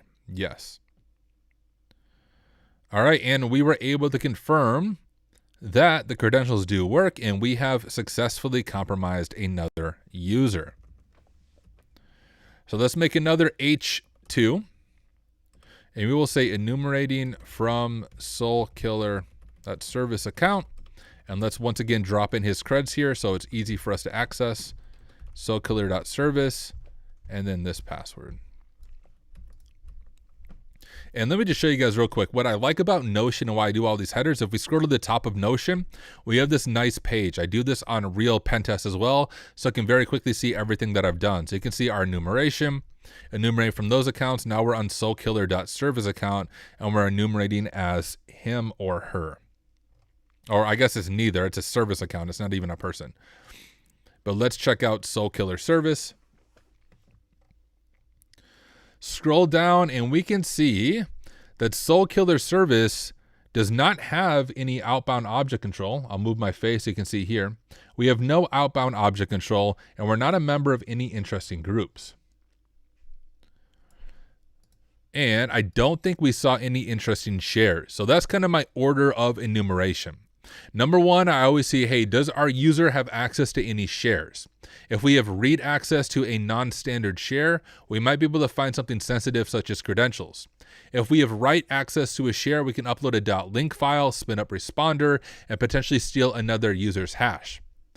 If we don't have that, then I use Bloodhound and I see, hey, does our user have any write permissions in Bloodhound that we can compromise another user? You've seen us abuse that over and over and over again. When none of those things work, another thing to always check is Active Directory certificate services. These are often misconfigured even in the real world, and if they're misconfigured, we can abuse that to get full domain compromise. Now, I actually believe that we can now enumerate that directly from Bloodhound. If that doesn't work, I think we can use netexec. If that doesn't work, we can use Certify AD, which is built into Kali.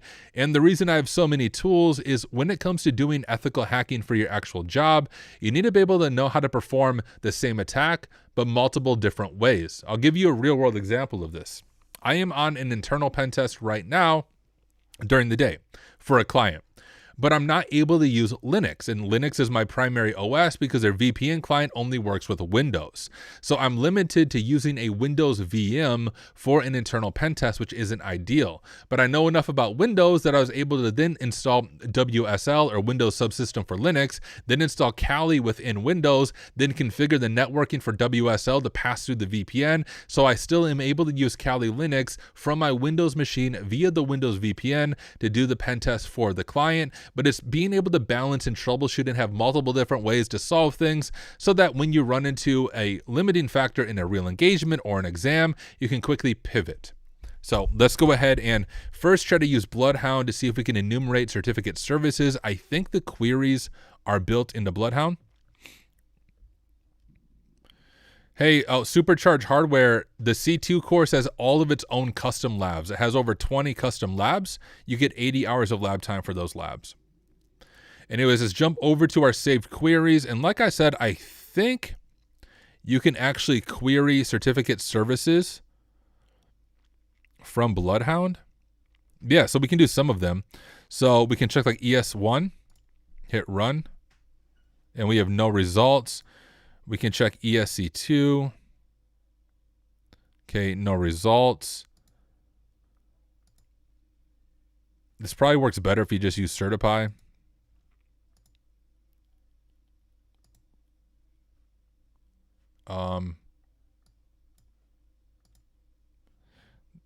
Is that trying to do anything? It's not saying no results, but also not doing anything either. No results match your criteria.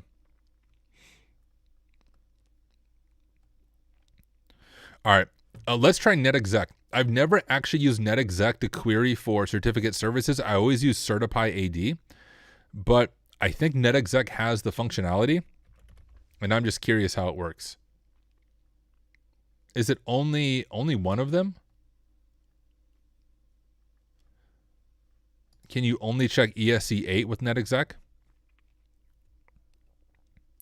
Oh, Harrison Wells says it only works if you already have certificate data, which I think only comes from SharpHound. That makes sense. All right, let's go ahead and use Certify AD because that's the one I'm most familiar with. Let me go to this terminal here. Certify AD is actually built into Kali Linux. You don't have to install it, but I still forget the syntax for it all the time. And that's the thing I try to remind people. It's not super important to remember syntax for tools. It's important to know when to use the tool, but you can always look up the syntax. And Certify actually has a really good Wikipedia, not Wikipedia, but wiki that gives you syntax as well as how to abuse each one of the different certificate service vulnerabilities. So if we look at our Certify wiki, we can go to usage and it will give you an example right here, but I think we want to do, I think it's -vulnerable to only show the vulnerable ones. So let's go ahead and do this. We'll do Certify AD find -u soulkiller.service at hacksmarter.local -p. I don't remember the user's password.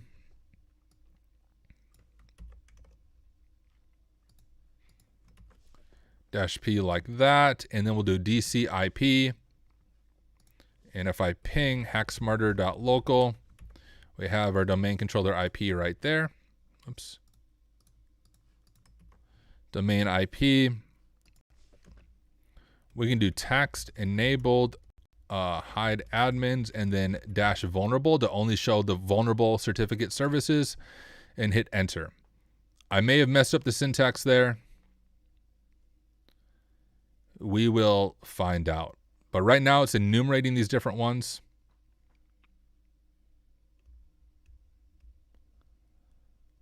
And the web enrollment timed out. That's fine. May not have web enrollment. Okay, and it saved a text file. If we ls, we can see our text file right here. And you can actually see this right here for our current user. It is vulnerable to ESC1. It says enrollee supplies subject and template allows client authentication. And the user that is able to enroll is soulkiller.svc, which is the user that we have compromised. Let's add a bunch of information to our notes because we'll do another H2 and we'll say enumerating ADCS with soulkiller.service. And let's drop this information in here. Now I'm just going to copy this full output so we have everything that we need to perform the attack. Well, you know what? I need to show the syntax. Like, how did I actually get this information? Let's grab this for our notes first and show our syntax. So if we're on an exam later on, we can remember how we've done this in the past. And then I'll copy the full output.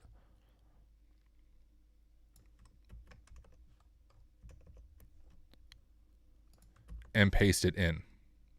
I'm totally following you, Tyler. Oh man. All right, let's look at certificate services. Now, the cool thing about their Wikipedia, or why do I keep calling it Wikipedia? Their wiki is they outline each one of the attacks.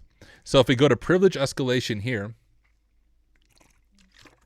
we can click into ESC1.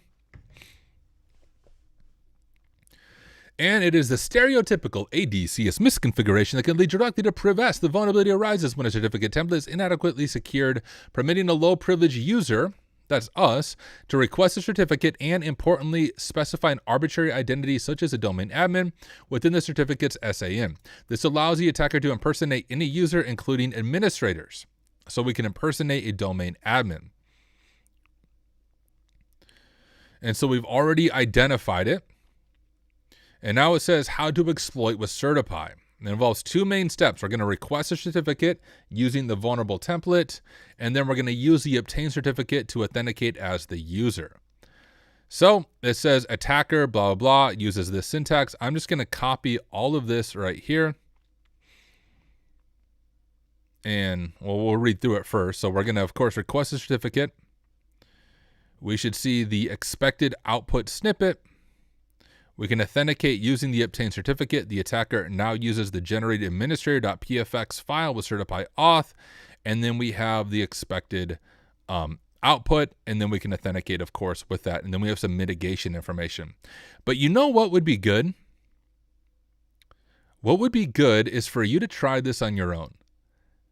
I'm looking over the time. We're at about the 20-minute mark again on this recording for part 3. Part 4, we're just going to abuse the certificate service, but I really do want you to try this. You're going to learn a lot just by stumbling around. So you may not be able to figure it out right away, but I want you to try this. I've showed you the syntax. There's a few things you have to figure out, like the SID, but I believe in you. I believe you can do it. So here's what we're going to do. I'm going to conclude this part 3 of working through the Arasaka machine, but I want you to try to abuse ESC1 and get domain admin. If you're not able to do it, that's totally fine. Join me in the next video, and it'll be a shorter video where I walk you through this specific attack path. But try it on your own first and see how far you can get, and then join me and we'll work through it together. So, hey, thank you for watching. Good luck. Happy hacking. Guys, don't leave though. For those of you in the live stream, we're not actually done. This is only, once again, I record my standalone videos while I'm live streaming. We're going to finish the machine on the live stream. Just for the standalone videos, I wanted to end that part and give them that challenge to do it on their own and then hack away. So don't leave yet. We're not signing off yet. We're at 2 hours too, guys. I've been live streaming for 2 hours. Let me real quick drag this video to the right folder on my host machine so I can upload it to YouTube. Do Arasaka part 3.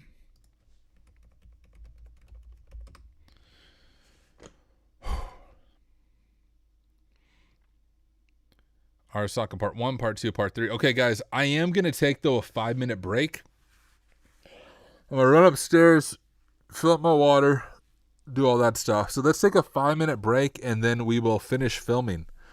The next video should be short, maybe 10 minutes long. We'll walk through this attack chain, and then I'll maybe do some Q&A, and we'll finally call it a day. So let's take a 5-minute break. Let me find some music to play for you guys, and then we will take a 5-minute break. How about some NF?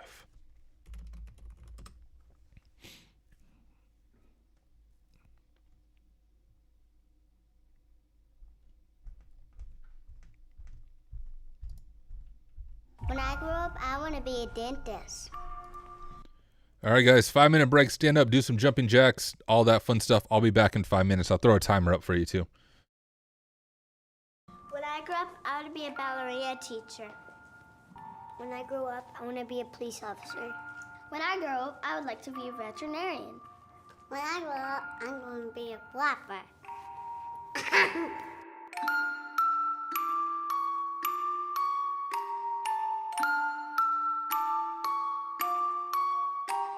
Yeah, when I grow up, you know what I wanna be? Take a seat, let me tell you my ridiculous dreams. I wanna rap, yeah, I know it's hard to believe. And I can tell you're already thinking I will never succeed, but I'm okay with it, I admit the lyrics are weak. I've been working on them, I'll be good eventually. I understand you gotta crawl before you get to your feet, but I've been running for a while, they ain't ready for me.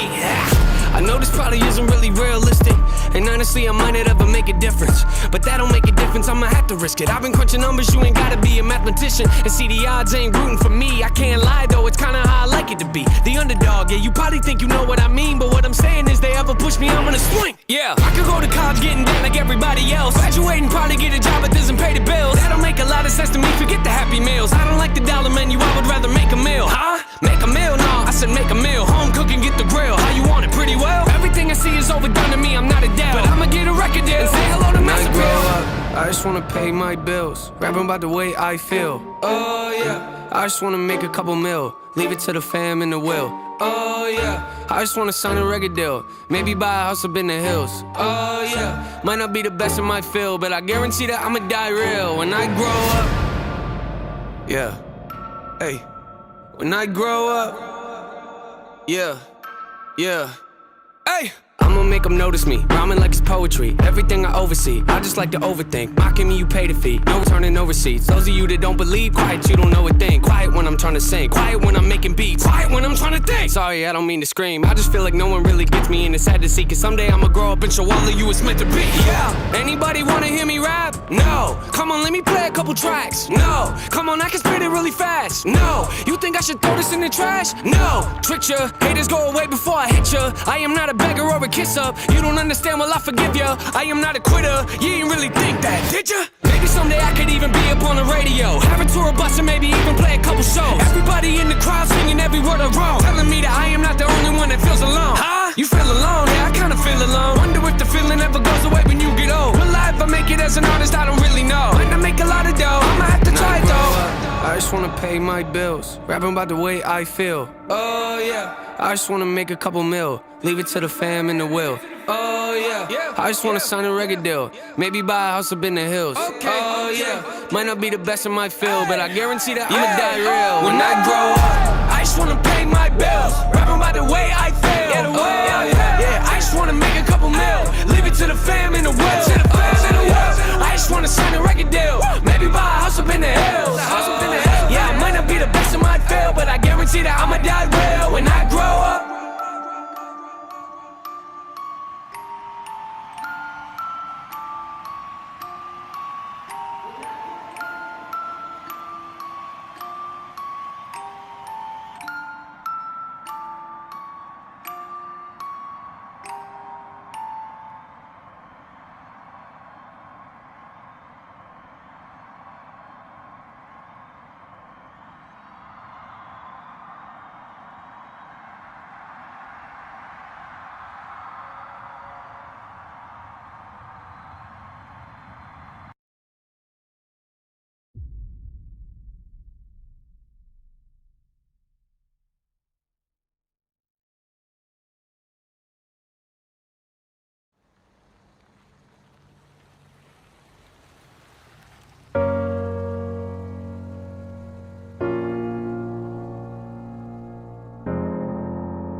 How could you leave so unexpected? We waited for you, but you just left us. We needed you, I needed you. Yo, I don't know what it's like to be addicted to pills, but I do know what it's like to be a witness to kills. Mama told me she loved me, I'm thinking this isn't real. I think of you when I get a whiff of that cigarette smell, yeah. Welcome to the bottom of hell, they say pain is a prison. Let me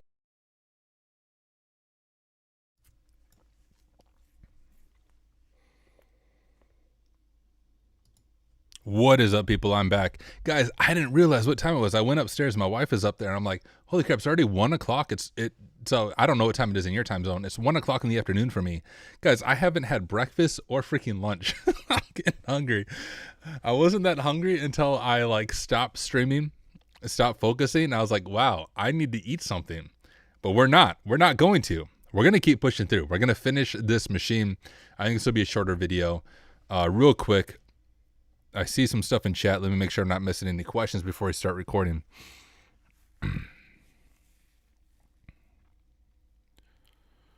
I'm not sure if I switch from try hack me to hack the box or continue try hack me. What do you guys suggest? It depends what you mean by hack the box. Hack the box has their main platform and their academy. So aside from the author, is anyone else following along? Like, how many of us understand what he's doing? This is actually an easy Active Directory machine. If you know AD, this is relatively easy and you'd be able to follow along. But AD itself is complex. I actually have it.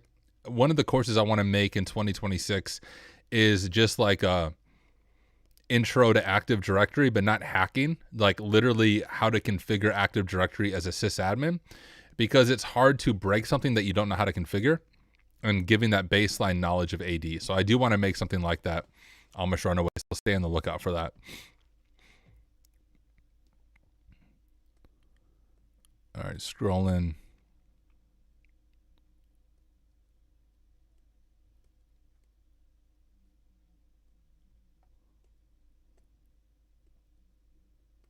No merch button. That's actually a good point, Jesse.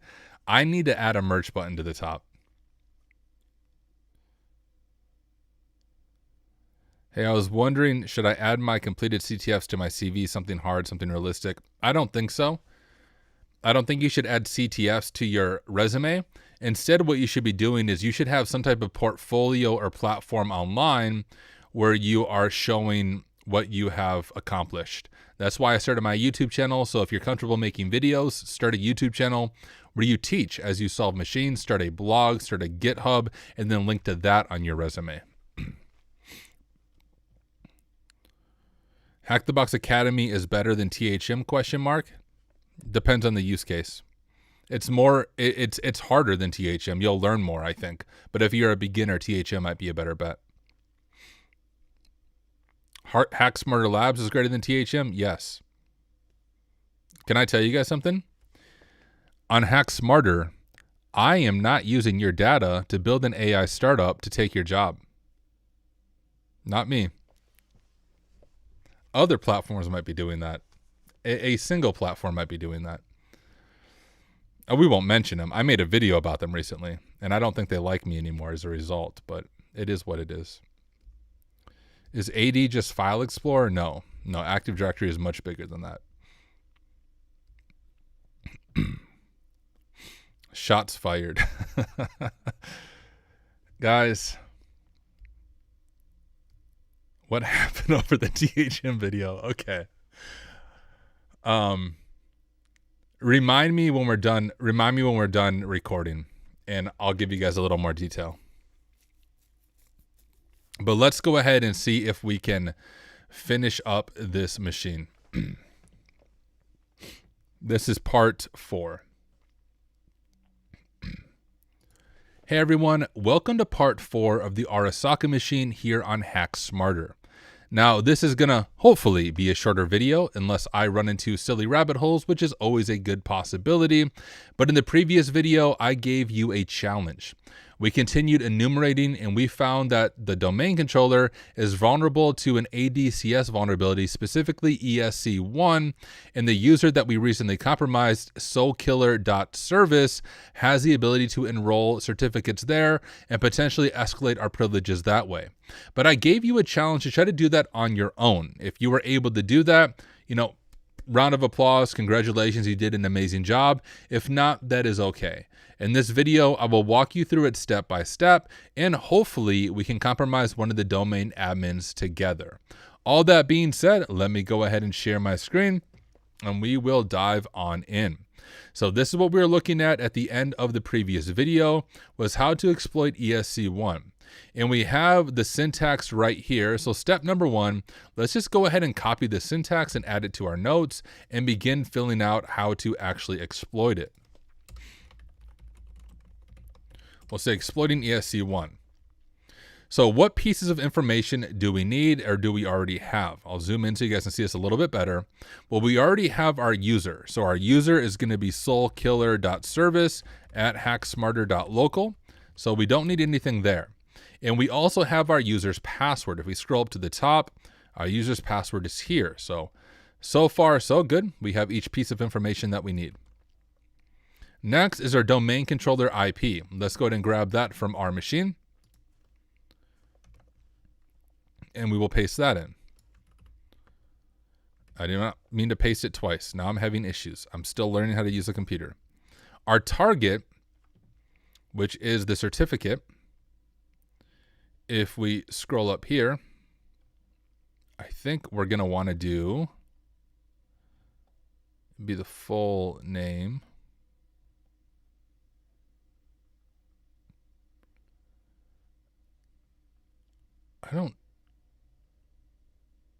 Would it be Hack Smarter?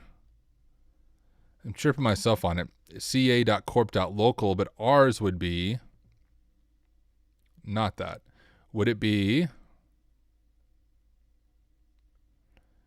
this? Well, I don't think it would be the dc01.hacksmart.local because that's the DNS name. That's not the full certificate name. We have the template name of AI_takeover. But I think it would be the CN name. Yeah. hacksmarter.ca.local.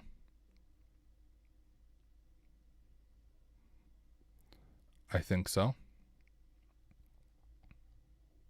Well, we'll come back to it because in the CA right here is going to be the certificate authority, which would be at the top, would be this right here for the certificate authority. Oh, if I can copy it. CA is right here. My goodness, I don't know why when I try to like highlight all of it, it just like breaks. So I think the CA in this case would be hacksmarter-dc01-CA. Our template is going to be this AI takeover thingy.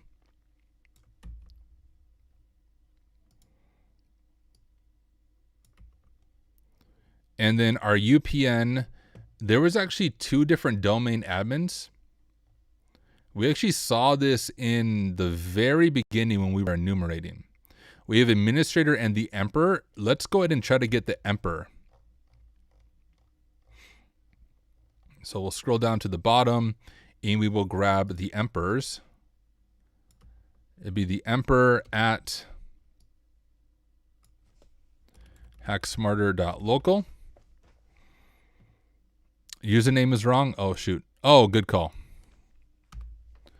Thank you. Soulkiller.svc at hacksmart.local. Our password, our DCIP, and our target. I think it would just be hacksmarter DA. Be something like hacksmarter.da. .local maybe.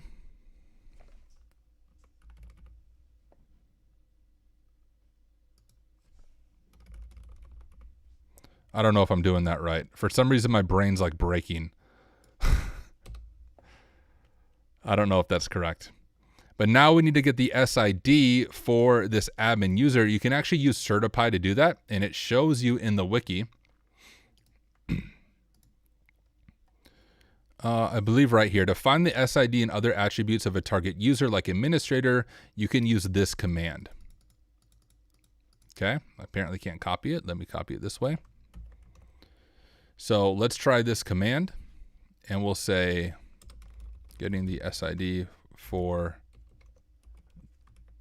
why did it jump for the, geez guys, I'm having issues in Notion now. The emperor.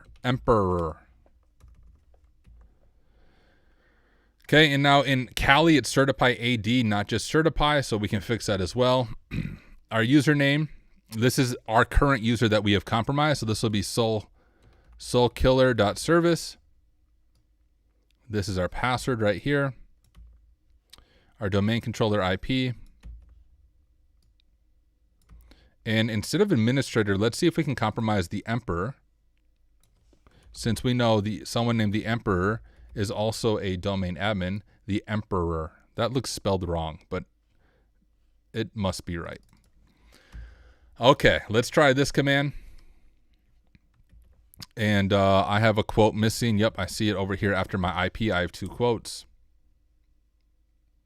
All right, there we go. And we were able to get the SID for that user. Let's add that to our notes as well. Oh, we don't even need the SID. Gotcha. Well, we'll use it anyways. We'll grab the full SID right there. As we target this user, paste it in. And I'm sure I screwed up something in the syntax, but let's find out.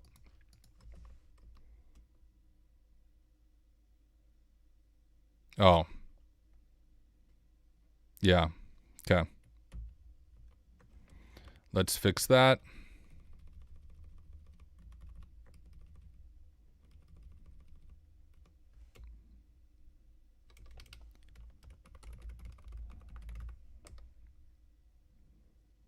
There we go. Add that to our notes. We'll just paste it all up here, showing that we were able to retrieve it. And so we have a certificate for the emperor.pfx. And I suppose, you know what, this would probably fit better underneath the other one. So I'm going to delete it from up here because it's after we retrieve the SID for the emperor. We'll paste it in right there. And I'm going to go ahead and delete this one just to clean up my notes a little bit. Okay, so the target is just the fully qualified domain name. I don't know why my brain broke there. I was thinking of a certificate for some reason. But the dc01.hacksmart.local, and now we have the certificate for the emperor.pfx. And if we jump back over to the wiki, it actually walks you through how to exploit it. So it says, hey, we got the certificate. That is good. We have the .pfx file. And now we can go ahead and authenticate and hopefully get a hash. You can see the syntax right there. We'll drop it in. But we have to change a few things. So our DC IP is going to be 10.1.201.33. Our PFX is going to be not administrator, but rather the emperor, like so. And then remember in Kali Linux, it's certify AD. Hit enter on our keyboard, and we got a hash for the emperor. Let's go ahead and copy this and drop it into our notes. What is going on with Notion, bruh? Getting the hash. Like I typed too fast. I'm done typing and it's still trying to fill things out, and then it pulled up AI because it didn't know what it was doing. But now we have the NTLM hash for the emperor. Hopefully we can use like evil WinRM, pass the hash and authenticate and fully compromise the machine. Let's find out. Evil WinRM-U, the emperor, -H for pass the hash, -I, dc01 hacksmarter.local. Cross our fingers, hit enter. And who am I? We are the emperor. Now if we cd over to users, administrator, cd to desktop, dir, we can type root.txt, and that will give you the final root flag, and you can fully solve and compromise the machine. But here's the thing. I have showed you all of the steps to get to this point. I am not going to show you the final flag, at least not in this video. But I've showed you all the steps. I want you to do this on your own and retrieve the final flag on your own. The last step is literally just type root.txt, and it will give you the final flag. But ladies and gentlemen, that concludes the Arasaka machine from the HackSmarter platform. A huge thank you to Henry Lever, also known as Harrison Wells, for creating such an excellent Active Directory machine. Hey, hopefully you learned a lot in this series. If you have any questions, please leave them in the comments. Believe it or not, I do my best to try to read and respond to all, I'll just say most, because I can't respond to all, but most of the comments on my YouTube channel. Say thank you so much for watching in the series, and I will catch you in the next one. All right. We, in one Saturday morning / afternoon, we have compromised the Arasaka machine. So thank you again to Harrison Wells if you're in chat. Let me go ahead and bring this machine over to the right folder on my host machine, or this video, so it's ready to be uploaded. Paste it in, and we'll do Arasaka part 4. Should have turned the chat off for that video. No, we leave the chat up.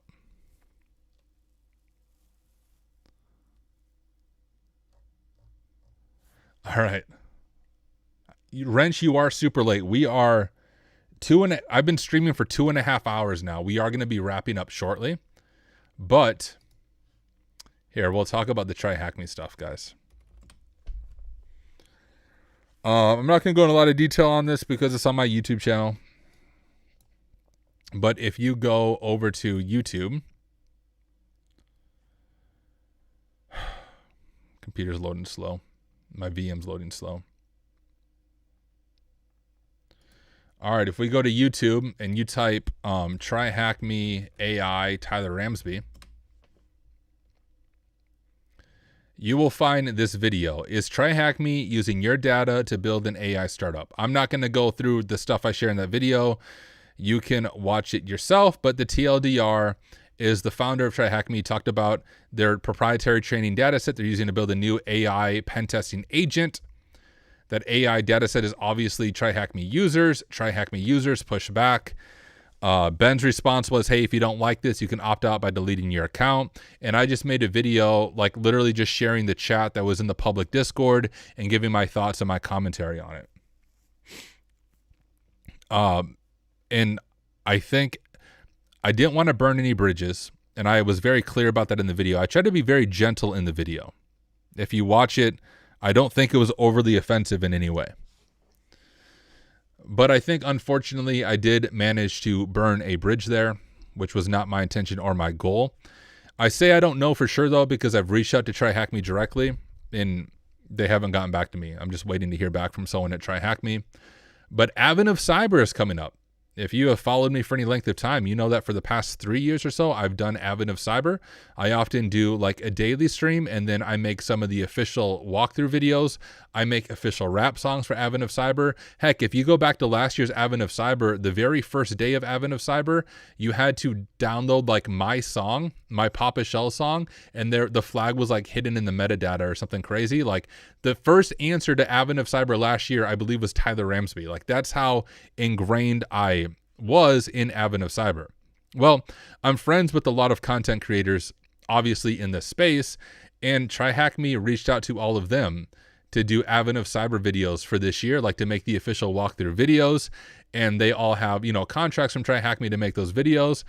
Guess who Try Hack Me did not reach out to? Me. And so I'm just kind of connecting the dots there. I'm assuming this video or something made Ben at Try Hack Me mad. But I could be wrong. I reached out to Try Hack Me. I'm waiting to hear back. But what I do know is for the very first time in about 4 years, Try Hack Me did not reach out to me. They did not invite me to participate in Advent of Cyber, which is disappointing because I always enjoyed it.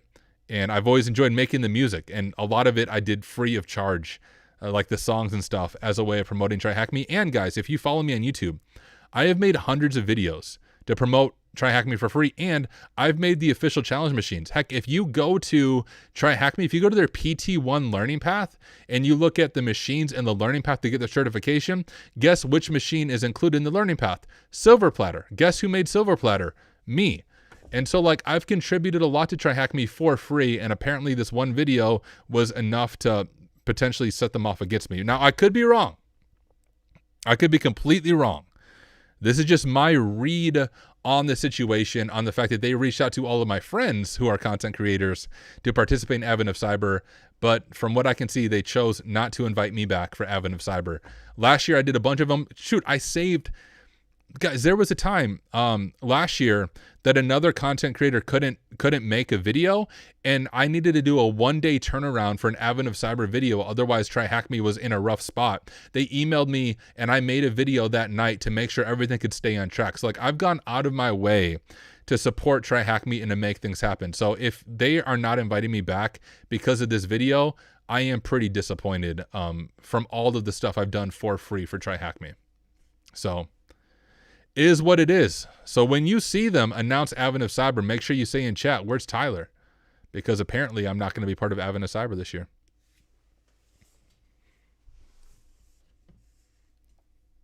But it is what it is. It could also be the Hack Smarter platform. I'm not sure. So as of just a few months ago, I was on Try Hack Me's official QA team, which means I would help QA new machines to make sure they're ready for release. And when I launched Hack Smarter Labs, I was removed from the QA team. because Ben, the founder, saw it as a competitor. You know, my platform led by one person is a competitor to their platform that has like 200 employees, but it is what it is. Hack the Box doesn't see me as a competitor. Like I have no issues with them. We're good friends. We support back and forth. Pwn Labs doesn't, Cyber doesn't, but apparently I'm a Try Hack Me competitor. Which if they want to compete, well, maybe I will make an Advent of Cyber song. They just won't like it. Just kidding. I won't do that. I won't make an OffSec type song for them. I'm still a fan of Try Hack Me. At least I thought I was, but if they don't, if they want to do that, then I'm not gonna continue supporting them completely free like I've been doing. It is whatever it is. But anyways, guys, I have been streaming now for 2 hours and 40 minutes, and I'm really hungry. I need to go eat some food. Non-competes are a thing? No, I didn't sign a non-compete. I was not an employee of Try Hack Me. There was no non-compete for me to sign. They can be a thing, but that's only if you're an employee. I was never a paid employee of Try Hack Me. Hey, just asking, is the giveaway for today over? I don't have any more giveaways to give away. Thank you, Sulman. I appreciate it. Non-competes are a joke. I agree. Non-competes are freaking stupid. If you make your employee sign a non-compete, that's trash. In my opinion. But all right, y'all, thank you so much, seriously, for whether you've been here for 5 minutes or you've been here for the past 2 hours and 40 minutes, thank you for joining. I know it's been a while since I've done this kind of stream. I've been super busy during the week on a pen test. Unfortunately, this upcoming, well, I shouldn't say unfortunately. It's amazing that Arasaka already has pen testing going on. But next week, I am engaged in internal AD pen test Monday through Thursday. And then on Friday, I'm doing contract work for TCM on the teaching side of things. So I'm going to be try to do some of those work with me streams just during the day where we hang out together and we do Pomodoro sessions. I don't know if I'll have too many live hacking streams like this, but I do have a lot of videos in my backlog. So if you're not subscribed on YouTube, make sure you sub. I'll be releasing new videos almost every single day throughout this next week. So thank you so much for taking the time to hang out. I really do appreciate it. And I'll catch you guys in the next one. Have a great Saturday. Thanks for hacking with me. I'll see you later. Oh, wait, no. We need to find someone to raid. Guys, it's been so long. Don't leave yet. It's been so long that I'm not used to this. Now, raiding only works on Twitch, and most of you are on YouTube. So you should come join the Twitch people. I promise they're all friendly. You don't need to have a Twitch account to be part of the raid. But to raid means we take all of our viewers and we send them to another streamer to show some love and support. I don't want to just sign off. We need to find somebody to raid to show some love. I don't know what the price will be for those chain boxes. I have to see what the infrastructure costs me first. But let me go ahead and see if anyone is streaming and we will set up the raid. If you guys have any suggestions on who to raid. Oh, Trash Puppy. Sweet. Let's go ahead and raid Trash Puppy. She is another great content creator. Streamer. I believe she's a pen tester as well. So guys, when we join the chat, I don't actually know if she knows who I am. We have a mutual friend in Tiberius, but I don't know if I've ever interacted with Trash Puppy. But when we do the raid, make sure everyone spams in chat. Hack smarter, not harder. But raid is set up, so make sure you guys join the raid. And I will see you over there. But thank you again for watching. I will catch you guys in the next one. Peace.